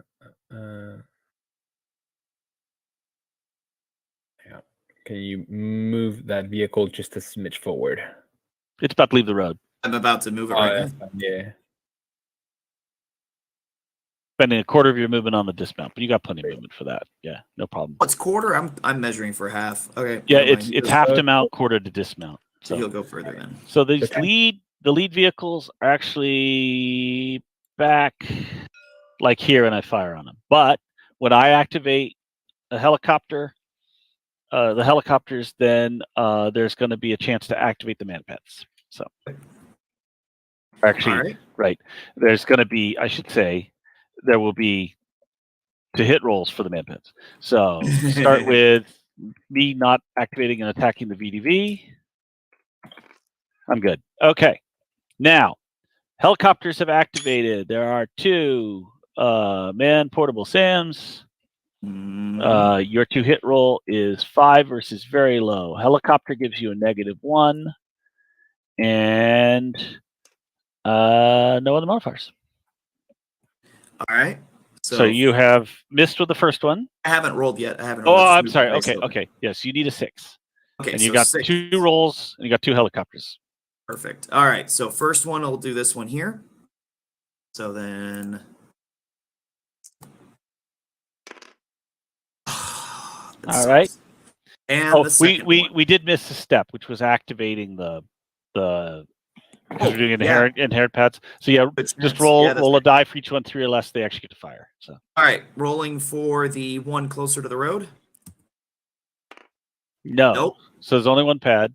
So then roll for the other one. No. So they're just not in position. Okay. So those lead tanks. I now rolling my it is gonna hurt. Rolling my 8 to hit on the lead tank. Miss. Yay! And then on the next tank. Hit. All right. Now remember, you could choose to point your turret at me. Yeah. So unfortunately, this is color is higher, so this is a whole hit. So it's good theory, but it has not worked out. All right. So we're 4 armor, neutralizing your. I already looked this up before. It's 11. Neutralizing your ERA. So here comes the to kill roll. So you've lost a 3rd vehicle. Not on fire, though. I haven't set anyone on fire. Peter, did you save game recently? Another no, but I can right now. Hold on. Because it's probably a good idea, right? But on every fire phase from now on, you can try again to activate a man pits. So gotcha. Cool. All right. We've lost 3 so far. Not ideal. Nope. And technically that happened back here, right? I think. Is that right? Yeah, technically it happened. Yeah. Right. Yeah, and but the rest of your column can finish its move now. So the Russians found out after this day that hovering around like this gets you killed because they're facing a thicker SAM environment. But at this point, they were flying planes around, so on. Yeah. You said that the movement rate on the BTRs are 15. Yeah, 15 wheeled. Yeah. But you only get the what is it? It's double if you're unbuttoned, or it's double if unbuttoned. Yeah. So we're still only moving 15. That's the only takes me there. All right, that's what I thought. Cool, ka-choo. Yeah, traditionally what we do in scenario design is there's a fixed number of man pads, but there's so many with the Ukrainians. We're like, we're just gonna have to have like a chance for anybody to have one. It's just so unpredictable where it is in the battlefield. So we're using the activation like the infantry any tank. That makes sense. I mean, that makes sense. It's cool. Do you have, Stephen? Do you have? I can look at the Orbat. Don't have bucks or anything in the column, so it's just the man pits. Okay. Yeah. Let's see. 1, 2, 3. So that means we've got 4.5 left. Okay. Perfect. And that's half the missiles gone on the Heinz. All right. So I don't have any final defensive fire, and we're into your advancing fire. All right. Let's see. Territorial defense. That's right. That die roll. Absolutely. Go ahead and make that roll. We got one. Hey, we're in. The marshmallow shooters show up with potato guns. All right. So you can place a squad of infantry anywhere on the north side of the river, at least 6 inches away from a enemy combatant. Okay. is and how that works. Who can do that? Yeah, it's me. Yeah, we'll give them to you since you're operating those guys anyways. How many guys do I have? One squad. It's a right? single squad. It shows okay. up. Yeah, Here. single town militia squad has shown up. They have I'll to put it be here for more you. than 6 inches There you away go. from an enemy more. unit. More than 6 inches, yeah. Oh, this house probably. That sounds good I to put a me. Ukraine text marker on it too. All right. Do the Russian columns show up at this point? Or have you crossed the precipice? Not yet. Not- Okay. Well, not quite actually, yet. that's a good point. Yeah, I would argue. Yeah, I would argue. Yeah, like this one's crossed. So Let's see here, 50 I'm inches. thinking next turn. I think Yeah. it would be Yeah, next turn. let's give it one more turn. Let's give it one more turn before That they seems show up. reasonable. That last BTR is going to get slaughtered. More And than likely. now we're going to watch the collapse of the VDV unit finally. VDV. Yeah. On that note, guys, I'm really sorry, but I'm gonna have to start leaving. I'm afraid. Okay. It's just simply like run out of time for me, unfortunately. Gotcha. But Yeah, this has but- gone on for a long time. yeah, no, yeah, sorry about that. No, but this is a lot of fun. Like if we do this again, I'd absolutely love to, and I can just set up more time aside for it next time. Sure. It's entirely my want fault. to- I mismanaged my plan. Do you want to stop and finish? Oh well, sometime, this is or no? a big. It's taking a lot of turns to run, so we'll certainly plan the next one to be a little more of a knife fight. Would you Yeah. like? I don't know. It's Do you- absolutely fine. do you Like, wanna yeah, s- it's just me, right? But no, it's honestly fantastic. Like, it's great to finally able to get like a game in of this. I actually need to go soon too myself. Okay, Do you good. want to save it and just continue later or no? Honestly, I'd be up for if a second session, sure. if you guys save it, I would love to continue this. Yeah, do like part 2 and finish it. I'd Yeah, love that's to get fine. it finished. So say Sure. we all. Right, that's So, cool. I'm good with yeah, that. that sounds fantastic. Yeah, I don't think there's a huge amount left. Maybe like 2 hours or so. Okay. Yeah. Can you put a note on the table? Yes. Yeah, we there's a notebook. Yeah, can. we want to note that it's the start of the Russian. Actually, the Russian turn's gonna take like 2 seconds. So if you Which guys turn have are we on? time for me to Yeah, do your roll cohesion. cohesion, roll. yeah. This takes literally a Yeah. second. Which turn are we on? Yeah, roll it. 7. Yeah, 7 or 8, something I like think that. it's 7. Here we go. 3. Oh, you. Oh my goodness! The cohesion comes off. Automatically. Look at you. We also the need VDV, the madman. That's the, right. also we also need the Ukrainian player to do a reorganization roll for That's right. their Your cohesion 100 roll. Yeah. millimeter the 100 millimeter AT guns to see if they get back to full strength. Yep. If you roll 10 or less, you'll be there. All right. Good. All right. So there is going to be another helicopter activation and another chance to shoot them down with manpads. Mhm. Helicopters see their target. All right. So Stephen, you have 2 chances to activate manpads. All right. So first activation roll is a Yeah. 1. They are armed, and the second one I'll do both of these. So only No. one manpad. All right. So we Now have one man pad. you will hit on a 6. All right, here we go. Quickly in the air. Oh. Lame. All right. So I will. Them. All right. Here we go. That's going to leave a mark. Miss. Good job. Ooh. Hit. And this is also a whole hit. So your turrets are pointed at me, but the round came in underneath the mantlet. All right. And then the to kill. One more tank on, one at blast on fire. That is unfortunate. Yep. Which one? No, that one's dead as well. Cool. All right. Okay. And now we can save it and plan to have a part 2. Yeah, absolutely. Did I put this correctly as turn 7, side 1, basically starting next time? Yes. Yeah, I think that's right. I mean, for that matter, we just finished the Russian turn, so it's actually turn 7, side 2. No, Ukrainians are side 1. Oh, yeah, I'm So stupid. it's actually turn 8, side 1. Hold on Yeah, a that's second. true. Hold on a second. Let me fix that.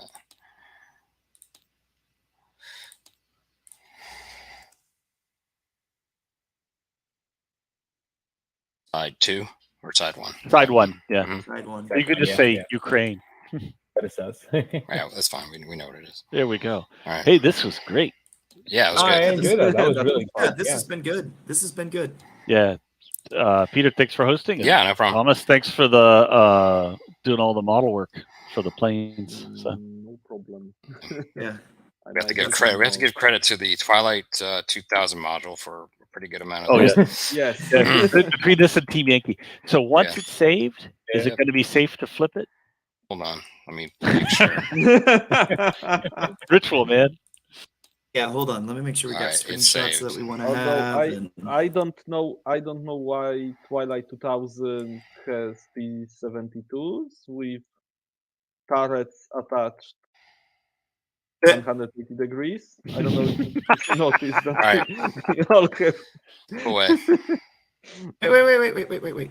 they are all facing backwards. Oh yeah, I just realized. I don't know if it's new Russian tactic. All right. All right. If we want to flip, we're good to flip. One of you, Merkava. Flip it. Who wants to do the honors? I'll do it. Ah! It didn't flip, So it it's folded. so good. It just Wow. fell. There you It's like the Very, pit. very It's peculiar. like the There pit we go. from 300. Table in a rage. All right. Strength check Oh, pass. man. D20. Roll to 20. All right, everybody. That's funny. All right, fantastic. Yeah, no, I will be leaving, but yeah, no, thank you for that. That was fantastic, and yeah,